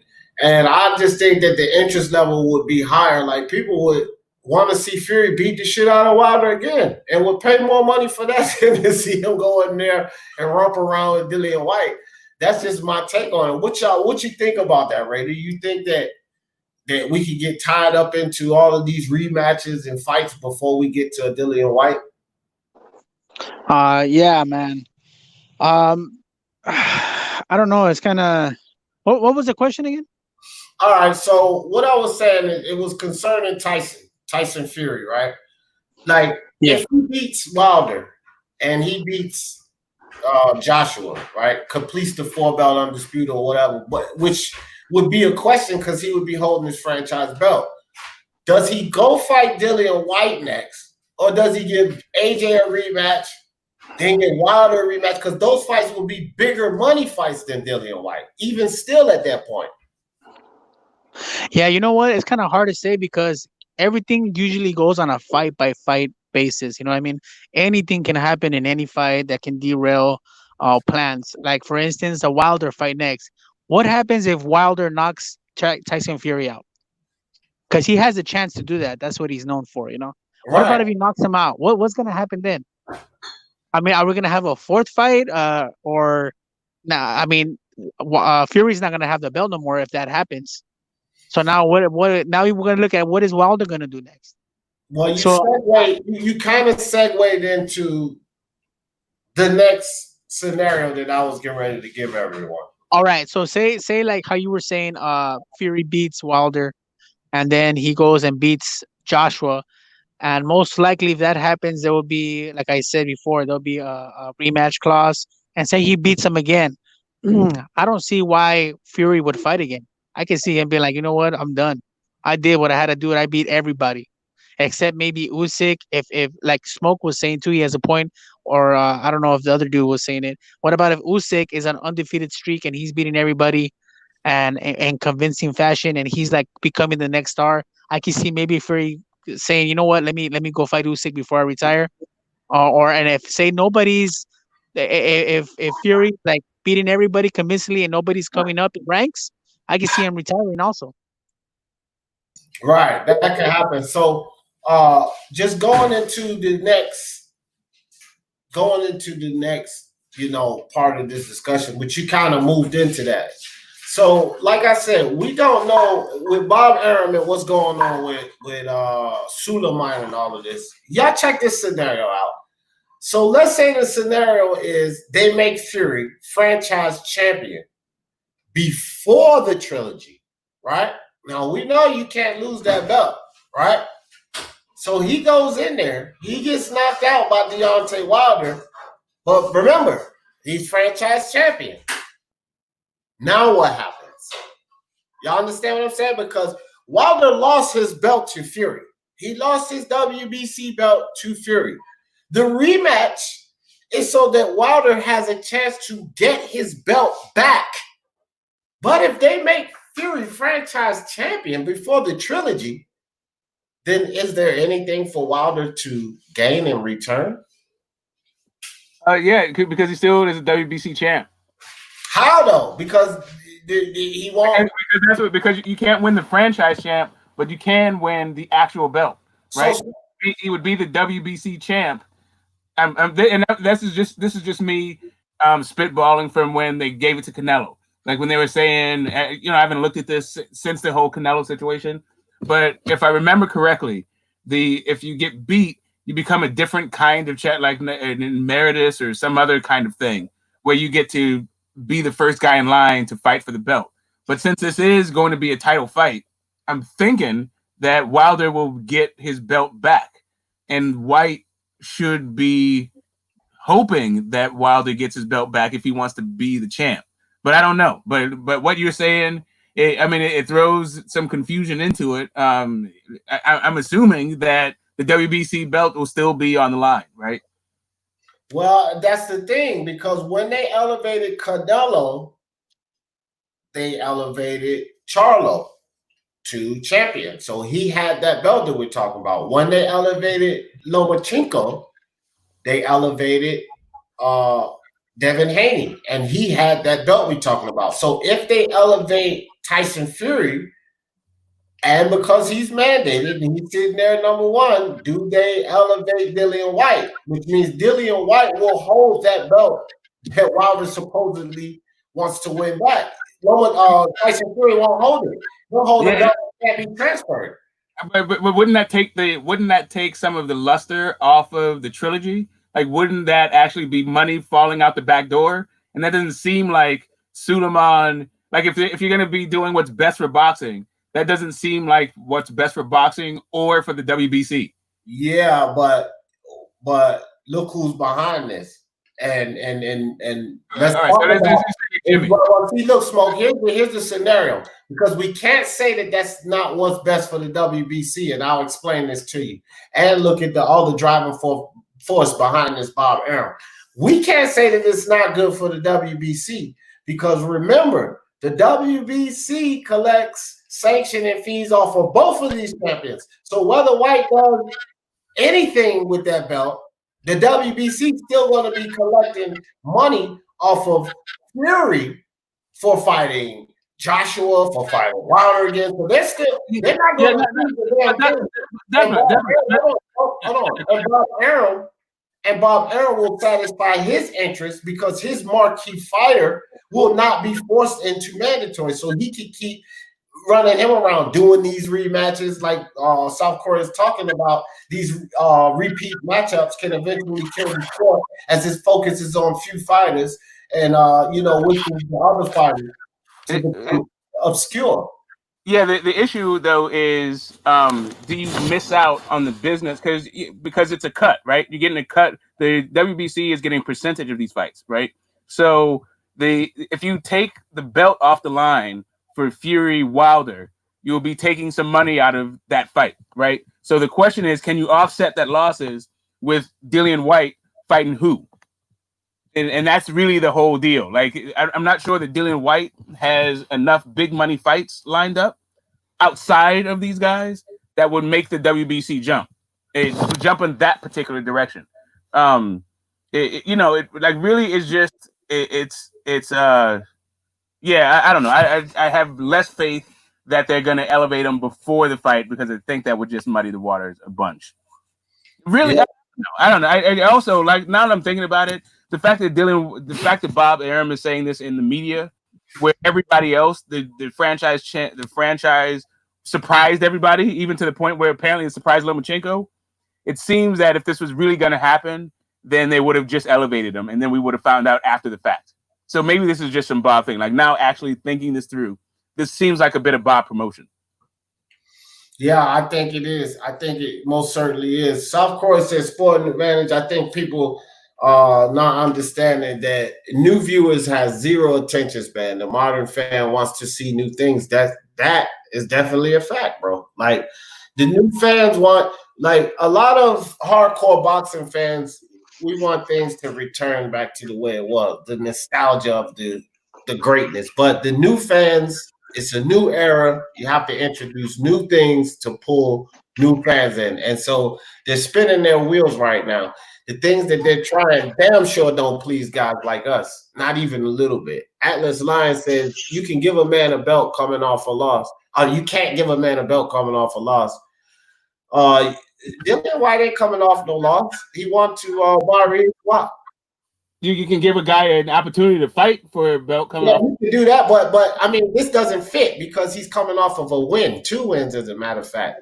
Hey, in my view, AD, let me ask you this: if they elevate Fury, like you said, right? They elevate him before the Wilder fight.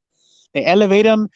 Is there anything in the rules that say that he can't keep the WBC belt and still be franchised at the same time? But you don't hold 2 belts. Yeah, the WBC is vacant. The actual WBC champ is vacant at the point that they elevate the franchise. Right. You'd either be, since there's an interim champ, the interim champ gets elevated, which would be Dillian White. Which would just be a mess because if Wilder wins, then what did he actually win? And then, I guess it could be an eliminator. So then Dillian White has to immediately fight Wilder. So if Wilder loses to Fury, then he can fight Dillian White again. But that's all a mess. It's just a mess. Hey guys, real quick, we got Lopez Sr. in here, Teofimo Lopez dad in here, and so it's been like some rumors and stuff about what Sulaiman said about transferring the belt. So I'm glad he stepped in to kind of clear some of that up. Hey, bro, how you doing, bro? What's going on, man? You know, same old talking boxing, fam. Listen, let me tell you something. The reason why this is happening is because they don't want. This is just protection. You know, to protect those fighters that are good fighters, for them not to fight guys that don't deserve to fight. So that's why they came up with this franchise thing. You know, because people want to see the good fights, the real fights. So that's why they came with this franchise belt thing. But you know, I spoke with Sulaiman, and the only way we're gonna fight Lomachenko is if once we beat him, we get all the 4 belts, which is gonna be huge because nobody has ever unified the lightweight division at 135. Bernal Whitaker did it with only 3 belts. You know, so this will be the first time that somebody get 4 belts, you know, which is gonna be my son, because there's no way Lomachenko's beating us. So that's why let's go. You know, so it's just the reason why they're doing these things is just to protect. You know, Devin Haney didn't beat nobody. You know, that Abdul dude was nobody, bro. He doesn't deserve nothing, bro. Santiago was not Teofimo, and I keep saying this, bro. Oh my gosh, because everybody know, you already know, Senior. I'm a Teofimo fan. Like Teofimo would have destroyed Santiago, destroyed him, bro. Yeah, but we're not fighting those guys. I know. Y'all moving up. They fighting these guys, and they're just talk. Like he fighting Coleman. Nakatani would have destroyed Santiago. Nakatani would destroy Santiago. Yeah, the thing is that you see, Bob Arum is protecting Shakur Stevenson. Look at the guy that Shakur is fighting today. Are you kidding me, man? You're a world champion. You're a world champion. How can you go backwards, bro? You got to go forward. You understand? You know, I got nothing against these fighters, but you got to prove yourself. Who did Shakur beat? He beat nobody. You know, that guy was for a vacant belt.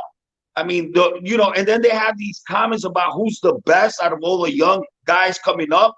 I mean, it's right there, bro. My son is the only one that fought a real, legit champion. And we made him look like he was nothing, you know, beating him in 2 rounds. So that's all I got to say. The thing is that's why the WBC is doing this, because they want to stop those mandatories. You understand? You know, and we getting that belt. You know, it doesn't make sense that only Lomachenko can get all the 4 belts. Mauricio Sulaiman spoke to me. He talks to me all the time, and he told me, listen, that night I will give it to you personally. You know, I'll hand you the WBC belt. So let me ask you something. Hold on right quick, right? I want to ask you something, Senior. Is that an isolated situation for Teofimo, or is this something that he's going to do when these guys have the franchise belts? Is he going to pass them a belt if the other fighter wins, or is this something that he's doing specifically for Teofimo? No, the thing is this is definitely going to have to happen with that. First of all, the WBC is not going to want to have a loser in their bracket as a champion. It don't make no sense. You know what I'm saying? So yes, this is going to happen. It could happen with Tyson Fury. If it's happening with me, it could happen with everybody. Because I told Sulaiman, it don't make no sense for you to have a guy, especially the way we're gonna beat up Lomachenko. It's disgusting that he's gonna have Lomachenko as a freaking champion when he got destroyed by my son. You know what I'm saying? So right. That's why he understood that point of view. And that was when he told me this. This was when Tyson destroyed Wilder. And we took some pictures. There was like a big WBC belt there, and we took pictures there with him. And I had talked to him about that. Bob told me the same thing. So yes, even Mauricio told me, I'll give you the belt. Because at the end of the day, the other belts are not going to count for nothing. And the reason why he's doing this is because Lomachenko didn't run away from Devin Haney. Devin Haney just didn't deserve to fight him. He didn't beat nobody to get there. So that's why this is happening, to protect the fighters for the fights that everybody want to see, Yo, hey, can I ask you a question? Yeah, go ahead. Buenas tardes, Senior. This is Raider from LA. Okay. Hey, how's it going? Hey, you may not know the answer, but I want to ask you a question. You said that Sulaiman promised you guys the 4 belts if you guys win. What's going to happen with Haney's belt? It don't mean nothing. That's what I'm trying to tell you. Haney didn't fight for nothing. Look, the point is that they're doing this so people don't have to fight mandatories that nobody want to see. That's why Lomachenko did it. Lomachenko did it because he didn't want to fight Devin Haney, because he only had to fight us to get all the 4 belts. You understand? That's why that's why they let it go, because they didn't want to fight Devin Haney. They wanted to go right to fighting for the IBF belt, which is the only thing that Lomachenko cares about.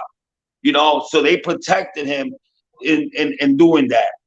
That's why a lot of people saying that WBC belt is an email belt. And he asked for it twice, bro. That's disgusting, bro. Yeah. Teofimo hit him with that 2-time email champ. Can I ask a question? Go ahead, Smoke. Yeah, this is Get the Smoke from Oakland. So I've been following Teo since maybe his 5th or 6th fight, and I just wanted to congratulate you on the work you did. I really appreciate the fact that you put up those earlier fights up on YouTube, and so people can get a glimpse of your son early. With this whole travel ban and COVID and these reports of your son being middleweight size at this point, if the Loma fight doesn't happen, I'm sure Teo still has a bright future. What do you see next? No, we fighting Lomachenko. He's coming in this month. That's already been talked with Bob and everybody. Lomachenko's flying. Lomachenko's going to Moscow, and he's flying from Moscow over here because there's no ban in Moscow. So Lomachenko's going to be here like mid-June or maybe at the end of June, but he's coming. We already talked about that with Bob. Bob is trying to do it at the new stadium they're building in Vegas for the Raiders. Right. And he wants to put in like at least 10,000 people in there, because that sits about 65,000 people. But the fight is going to be done in September, depending on how this goes. Because if fighters start getting sick, my son ain't going to risk himself to do with it, So we just watching, you got Makeda already got sick. So we don't know what's going on, but at least they showing us that they're being tested, and they showing us that they stopped them from fighting. So that's a good sign. And I told my son, listen, as long as they find out before the fight, it's a good thing. That means they're doing their job. So we definitely fighting Lomachenko. That's all we care about right now. My son has been working already for 2 months. He's ready. He can fight next week. Damn right. And I've been on his Instagram. I've been telling people this.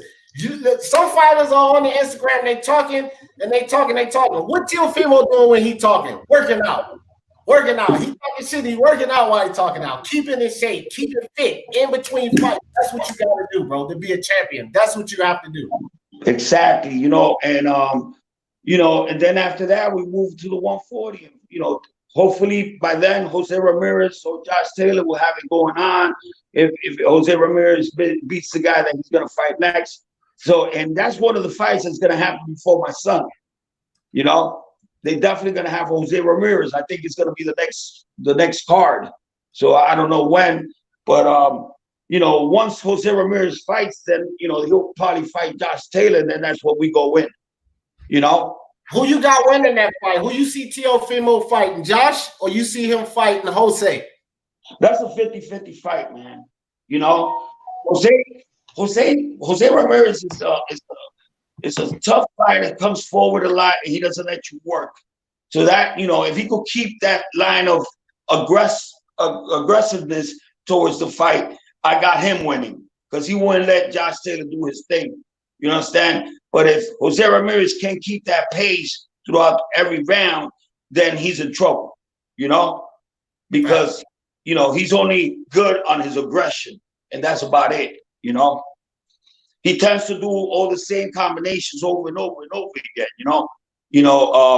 and for you to beat a guy like that, you can't fight like Josh Taylor, because Josh Taylor's an inside fighter that throws the same combinations. You got to be a thinker in there when you fight Jose Ramirez.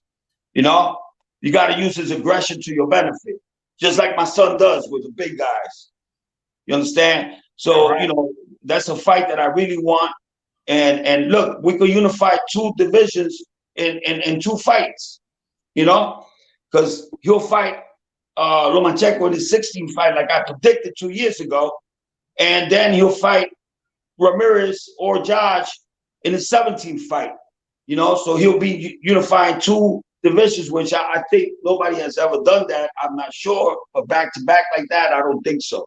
Right. But bro, I was just talking about that on one of my other lives the other day. I was like, wouldn't that be crazy if Teofimo go clean up Lomachenko, and then Josh Taylor and Ramirez get it on, and he go right to 140, back-to-back, 4-belt undisputed. Bro, this dude's got to go down. Like, it would be circumstantial, but that would be huge. It's not impossible, bro. It's not. We already done it. I predicted this 2 years ago when I said we was going to win a world title at 15 fights, and we was going to beat Lomachenko and take his head off in our 16th fight. That was predicted, bro, 2 years ago, and it's happening. You understand? So I got somebody that loves me up there, bro. I'm telling you. What's happening is just, this is crazy, man. You know what I'm saying? What this kid is doing at such an early age and so fast. And then people sitting there, bro, people that don't know shit about boxing, still thinking about who's the best. Bro, it's right there in your face, bro. You know what I'm saying? We fighting the real champs.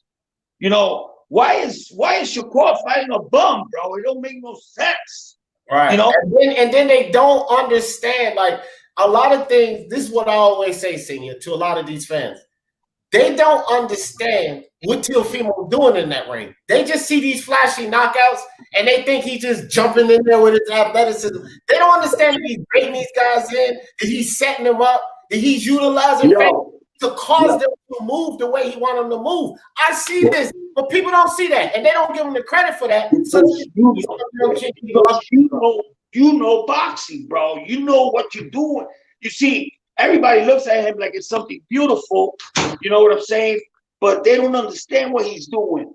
He's a thinker. He knows exactly your reactions and what you've done to what you're doing. Like, he'll throw a jab and see what you do and how you react to it.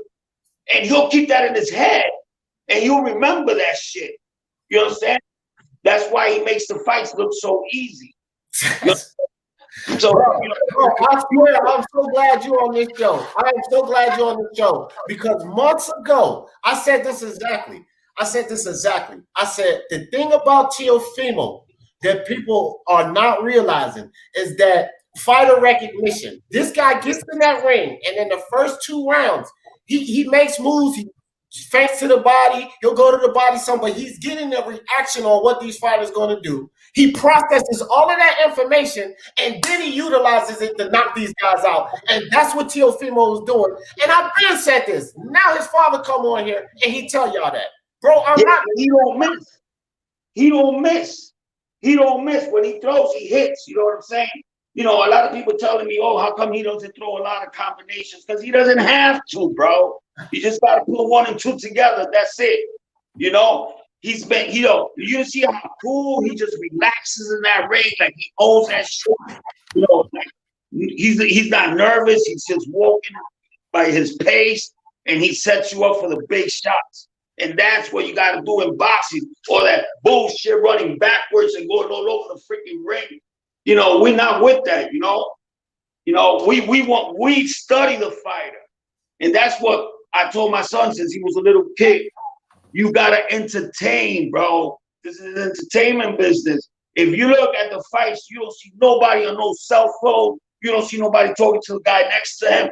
Everything is like they're just poised watching this fight. But they don't understand what he's doing. It just looks pretty. You know what I'm saying? When we knocked out Mason Menard, Bob Arum came to me and said, yo, man, I've been in this business for 50 years. That shit looked like a fucking movie. The way that guy went. You know, and this is Bob telling me this. You know, and he's going to do this to everybody, bro. Get out of here. People telling me that he's never going to hit Lomachenko. Are you out of your mind? Stupid. That's stupid. Crazy. You know? I have a question just following up. You were saying that, you know, after the Lomachenko, you could go to 140, come undisputed there. At the end of the day, you know, we know you don't have a crystal ball, but what division do you think Loma is? I mean, not Loma, but your son Teo is going to end up at before he calls it a day? You think he's going to make it to 147 or as high as 154? Or are you just letting it develop as it develops? I see him going all the way up to 160 because of the way he fights. You know, he's got power. Listen, the most important thing about boxing is to have power. Because if you don't have power and you're moving up, the other fighter's not going to respect you. You understand? That's one thing about fighters. They get confident when they feel that you can't hurt them, they'll keep on walking you down. So that's what's so important about moving up in weight. That's why, look, Floyd used to do it. Floyd used to go all the way up when he was a little small dude because he had the craft. He know how to box. And the bad thing about Floyd was that he didn't have no pop. But my son has that pop. And that's going to help him move all the way up to like 160 and take these guys out, you know, because he's a kid. He's only 22. You know, imagine him 3-4 years from now, 5 years from now. Look, it's going to be crazy. You know, he walks around like close to 160, you know, and right now he's at 152. You know, he wants to get down to like 150 by the end of this week. So, you know, he's only going to be like 15 pounds over before he starts doing his real nutrition. We're just waiting on the call. But to answer your question, I say 160. Wow. Hey, Senior, it's Raider again. Hey, I've been asking a lot of people, like, what is the most anticipated fight? And definitely everybody is looking forward to Teo Loma. Everybody always saying Teo Loma, Teo Loma. I want to ask, is there any, like, rematch clause on the fight? If you can talk about that, or if you can, if there's not, just in case. No, because Lomachenko doesn't want to stay in that weight division no longer, you know? And the only reason why he's taking this fight is because if he doesn't take it, all his people are going to leave him. You know what I'm saying? He's got to do this fight. Senior, you know? I want to ask you a question right quick because it's something that I often hear, you know, around YouTube. Your experience, and it might be a tough question or no, but your experience as a trainer, people often question father's experience, yours, Sean Porter's father experience as a trainer.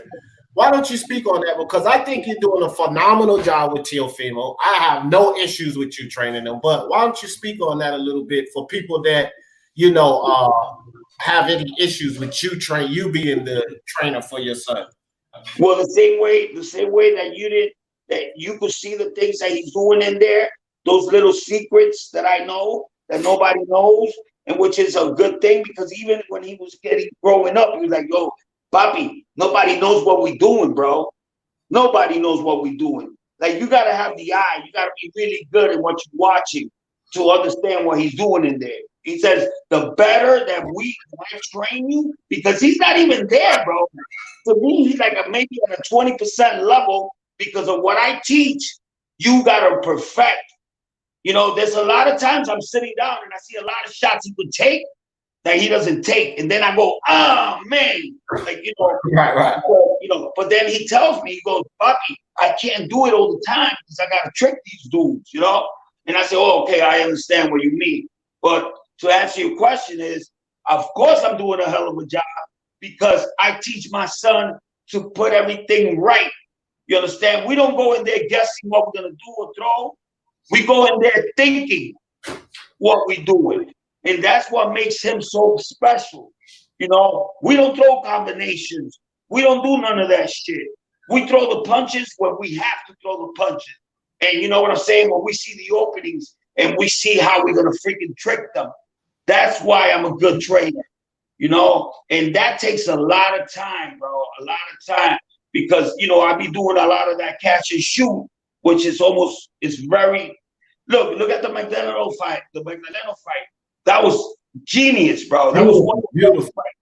The way he's catching those punches and hitting Magdaleno, that was so perfect, bro. But people don't see that because he's so fast, you know? But he knows exactly what you're throwing. And he uses your, everything that you do, your aggression, he uses to his benefit. That's what we work on.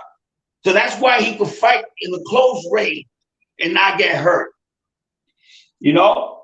Right. And a lot of, you know, a lot of things, like people don't understand too, with a coach or a trainer, there's also another element that he has to have with that fighter. He has to be able to effectively communicate with that fighter. Being that his father and son, like there's communication skills that some other trainer, they're not even going to be able to adapt. You already have that naturally because that's your freaking son, bro. You know what I mean?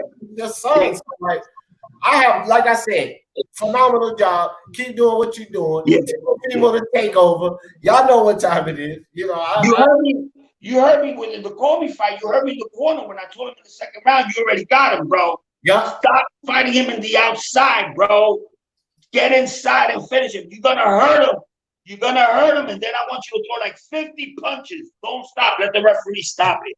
Because I knew Kobe has a chin.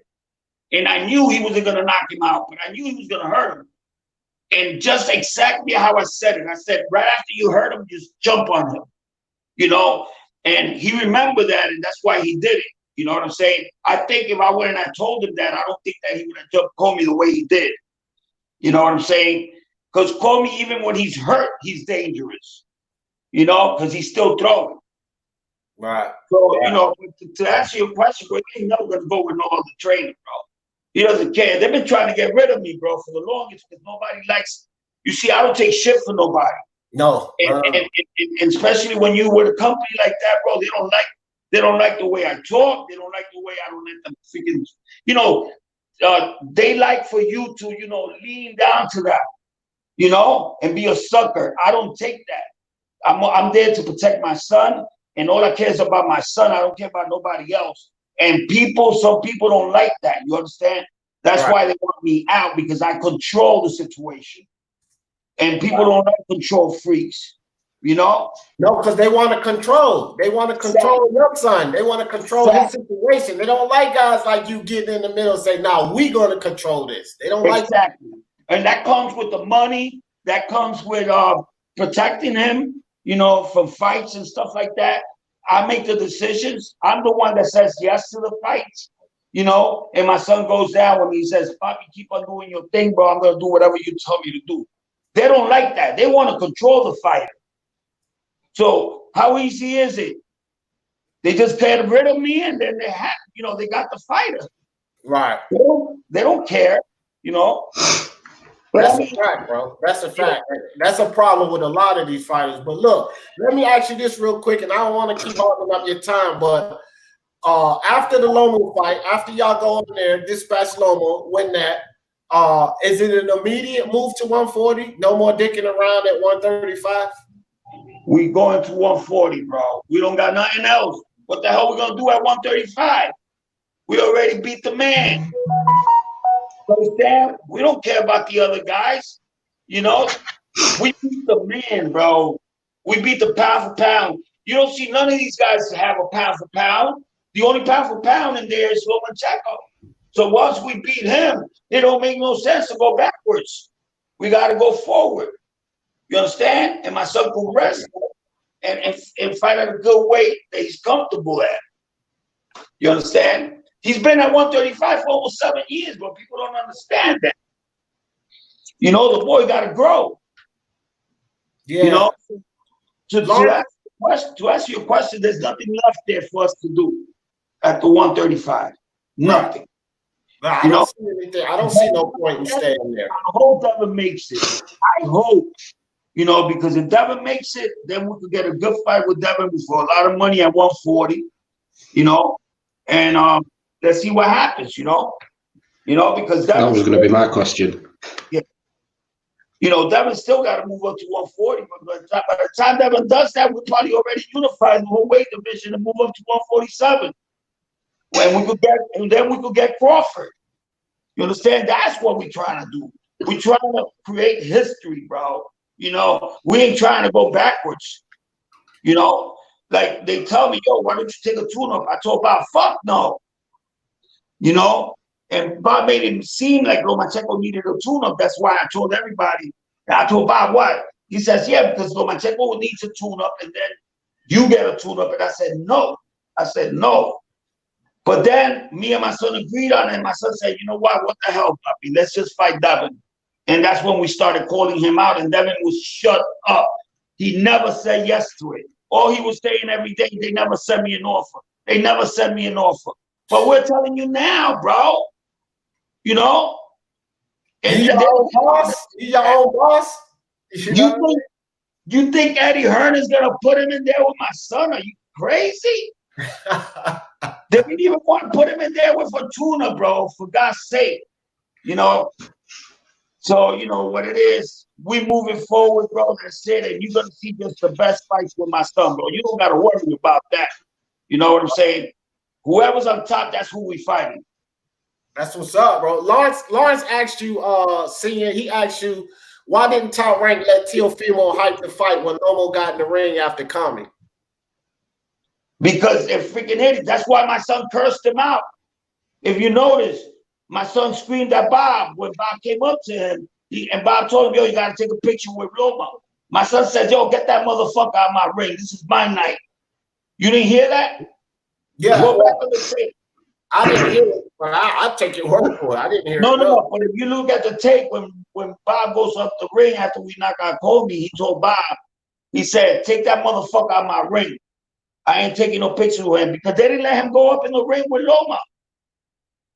When Loma was fighting, when Loma fought, what was it? Was it Crawler or Luke Campbell? I don't know who it was. I think it was Crawler, yeah. So when he fought Crawler, my son was trying to go in there to tell him, you know, we want to fight you. And you see Bob sitting down saying no. You know? So then that's why my son didn't want him to be there. But my son then afterwards, I told my son, listen, man, we got to do this, bro. We got to hype it up. And that's what my son agreed to it and then Lomachenko was talking shit over there with somebody. And my son goes, yo, get over here, bro. Get over here already. Let's take this picture. You know? My son don't like him, bro. I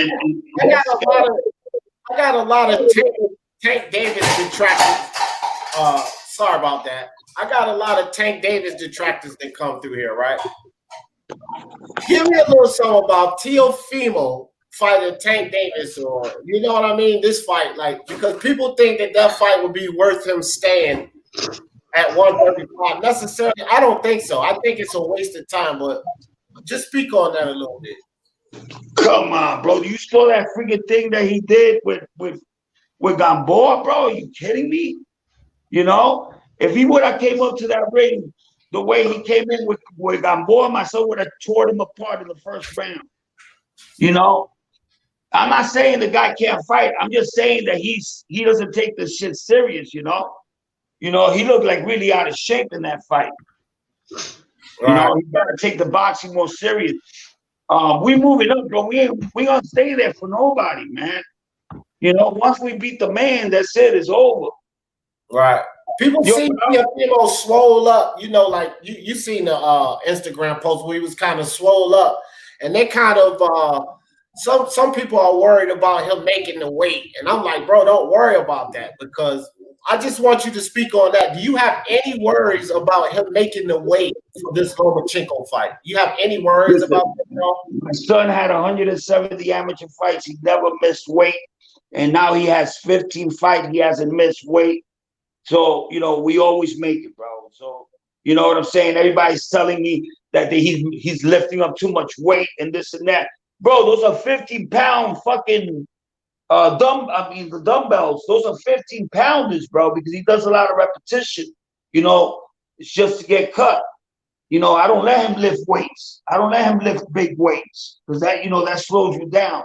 So, you know, right now, bro, I don't give a damn what people say, bro. He's at 152 right now. He'll lose 2 more pounds and he'll be at 150, and then let the nutritionist work on him going down 15 more pounds, which is, he could make that shit happen in 1 week. Facts. So kill all that noise about my boy Teofimo missing weight. He ain't missing no goddamn weight. Kill that shit, bro. It ain't happening. You know what I mean? It's never happened. So I don't know why people, you know, they just want to freaking start some bullshit, man. You know, and I love it, bro, because, you know, I'm in a good place right now. You know, because if you don't have the haters, bro, you ain't doing nothing right. Yep, that's it. That's it, bro. Yeah. Like, you gotta look, when you start getting the haters, bro, that means you're achieving. If you don't have no haters, then nobody's really paying attention to you. You know, listen, I see him breaking records with the Loma fight on the pay-per-view card. You know, he's gonna do real good numbers, bro, because everybody's waiting for this fight. We got all of Asia, all of Europe, all of the United States. Everybody knows him. You know what I'm saying? Anybody that's in boxing knows him. So, you know, everybody's gonna sit down, eat their popcorn, and turn on that TV and watch him fight. You know, he's gonna be selling out big time, man. You know, so that's why I told Loma, bro, you shouldn't be angry, bro. We're gonna make you fucking $7-8 million. You know, money that you've never seen in your life. You know, so that's why I'm so happy, bro. We're gonna be making a lot of people a lot of money and making a lot of fans happy, and that's what I care about, bro. We're here to entertain, and that's what we're gonna do. You know, and then people hate me for me talking good about my son. Why am I supposed to talk bad about my son if he's doing what I say he's gonna do and he does it? You know, right. But that's I just posted that in the chat, bro. I was like, it's not that he's talking crazy. It's just that's massive confidence in his son and what his son could do. He's supposed to talk. I think the fight with Loma is gonna be easier than Comey. Oh, really? You know why? You know why? Because Comey at least had something. At least he had some. You know, he had a little bit of pop. So you know, we was a little bit more careful with Comey. We don't got. You know, right. So that's an interesting point there. Yeah, we don't got to worry about that. So, you know, I don't want to say my plans, bro, but trust me, don't do that. Watch that fight. It's going to be amazing, bro. That's what's going to bring him into stardom, you know? You know, that's the fight. That's why I want it so bad. And it's happening in September, bro. And, you know, I actually spoke with Bob yesterday. He told me that Lomachenko's on his way over here. So, you know, that's going to be big news. Once he's here in the United States, everybody's going to know the fight is on. So that's like September, October, right? September. All they right. want to do it in the Raiders Stadium here in Vegas. Right. I read that. I did read that. Bro. So if it happens there, it's going to be amazing, bro.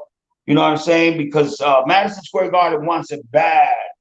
You know, and that opens doors for us. You know what I'm saying? Because all the businesses everybody hears what's going on, you know? So he's an entertainer. And if Madison Square Garden is dying to have him, you know, these people get interested on that. They go, you know, Madison Square Garden wants this kid bad, so let's get him. Let's take him. So the negotiations will be easier for him to get fights in big places because of other people wanting him to fight in their stadiums. You know what I'm saying? It's all word of mouth. It goes back. No. I have a quick question, if you don't mind. You know, you're his father. You're also his trainer. This is gonna be the biggest fight of Tio's career. How do you expect for him to react under the bright lights? Are you interested to see, or do you already have an idea? But he loves it, man. That's what motivates him. You know, that's what motivates him. He's never nervous. He's never nervous. He's never scared. He tells me he's excited. You know, that he's gonna show off. He's a show off, bro. He likes to show off. That's what he likes, and he's never scared. I mean, he's already used to it. Already fought what 6 times in the Madison Square Garden. I mean, that's huge, you know. And not one person. Everybody was sitting down, and you know, we packed up when we fought Comey. That shit was packed up to the top. And look how he did. He did amazing. He doesn't worry about that. He likes it. He likes to hear the crowd. You know, right before he knocked him out, what I liked the most was everybody was going Lopez. That shit, yo, he loves that shit, man.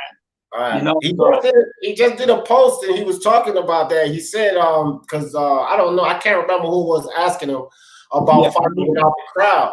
And he just said that, you know, he prefers the crowd. He loves the energy and shit. So I don't think that fighting under those lights is going to be a problem for him.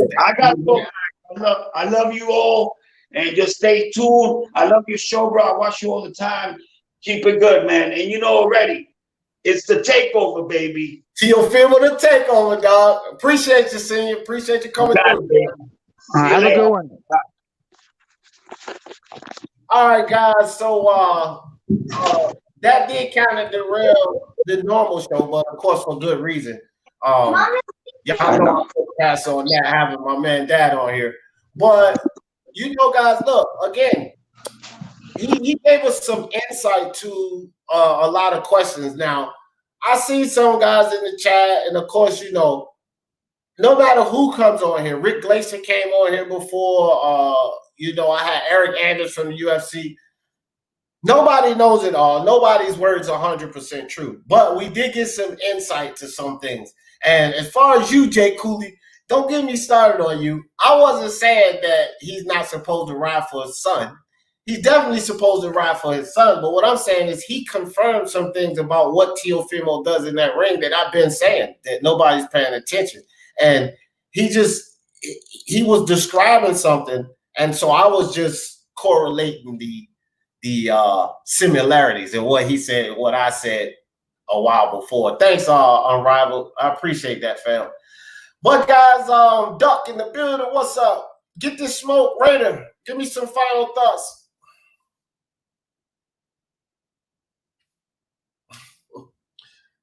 Raider, smoke, y'all there? Yeah, I'm here. So you know, generally, you know, I'm always honored to be here, but now I feel like I'm in a bit of boxing history. So thanks for that.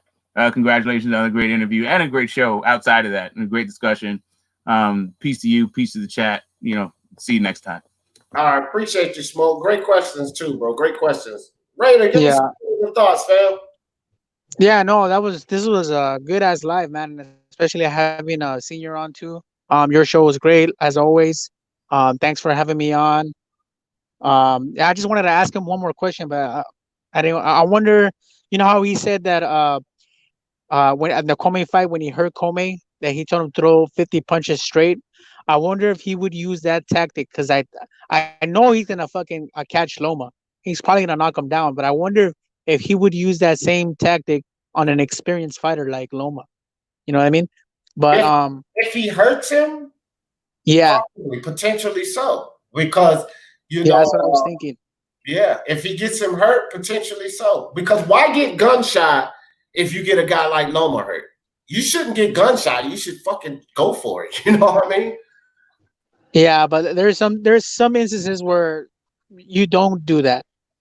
For experience wise, when you're fighting an experienced fighter like that. I forgot what fight I saw recently.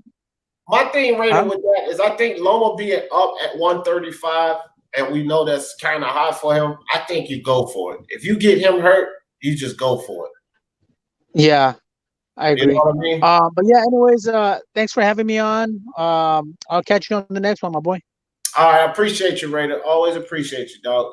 Guido, what's up, Guido? What's up, Mr. D? What's going on, D? Same old same. My brother, that was a great interview, man. I really enjoyed that. Man. Yeah, Senior just. I got into it with Age last night about that. You know, who was the best young guy coming up? Who's more improving?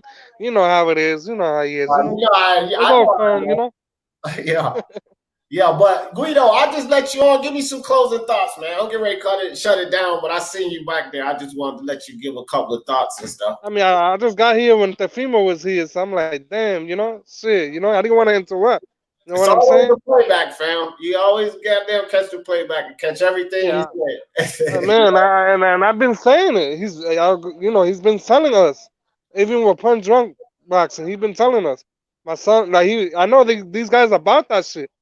They want the smoke. You feel me? And everybody, you know how the LWBC are. They say, oh, they ducking, the females ducking this. You know what I mean? You know how they are with their bullshit now. Nobody want to hear that shit. You know? Dunking that, man. Teofimo ain't dunking nobody. Cut that nonsense out. That's why I love that, man. When he come on the show and he says it, man, there's going to be a lot of people upset, man. I'm telling you. Yeah, we're not hearing that. We're not hearing that. Cat says, appreciate how he rides for a Teo, but I'm still riding with Loma. Ain't nothing wrong with that, Cat, because, you know, it's not bad if anybody picks Loma to win. How can you argue with that? So I don't have no problem with that. But, you know, I'm just glad he came on. He actually surprised me. I had talked to him. I told you guys before I've been talking to him, Jamel Herron, a few other people. So, we just couldn't catch the right time, and so I didn't really plan that. But he told me he'd be through. You know, he told me he always watched the channel and stuff, and he just popped up. So, like I said, no fucking way I'm not gonna let him on when he pops up. You know what I mean? Shit, his son's one of my favorite fighters. Period. So it is what it is. But great show. I appreciate y'all guys coming through. Everybody in the chat. I hope you guys enjoyed the interview. I appreciate you guys coming through. Make sure you smash that like button for me. And look, guys, before we end this show, I want y'all all to check out something. Don't leave yet. I want y'all to check this out and give me y'all opinion on it. This is my new intro for Speak Your Mind Sports Talk. So everybody tell me what y'all think. Here we go. Here we go.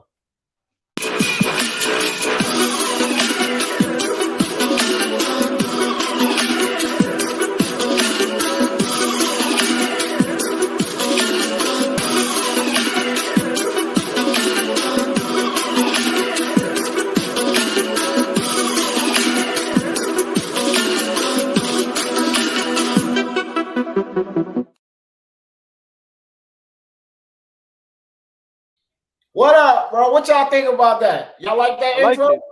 I know, I like it, bro. It's dope. That's what Sparks is about. All the great athletes in there. I love it. I love it. Good shit, bro. Boston said, Boston crazy. Said your intro missing booty. Hey, yo, that'd be a good one. Yeah, you can get a lot of attention, bro. Sports channel, Boston. I ain't putting on that booty. Yo, dude, that'd be a good one. I'm gonna end it with that comment. Great comment, Boxing Monster. I'm gonna end it with that. And y'all know how you go in this thing. For the love of sports, let's talk about it. Peace.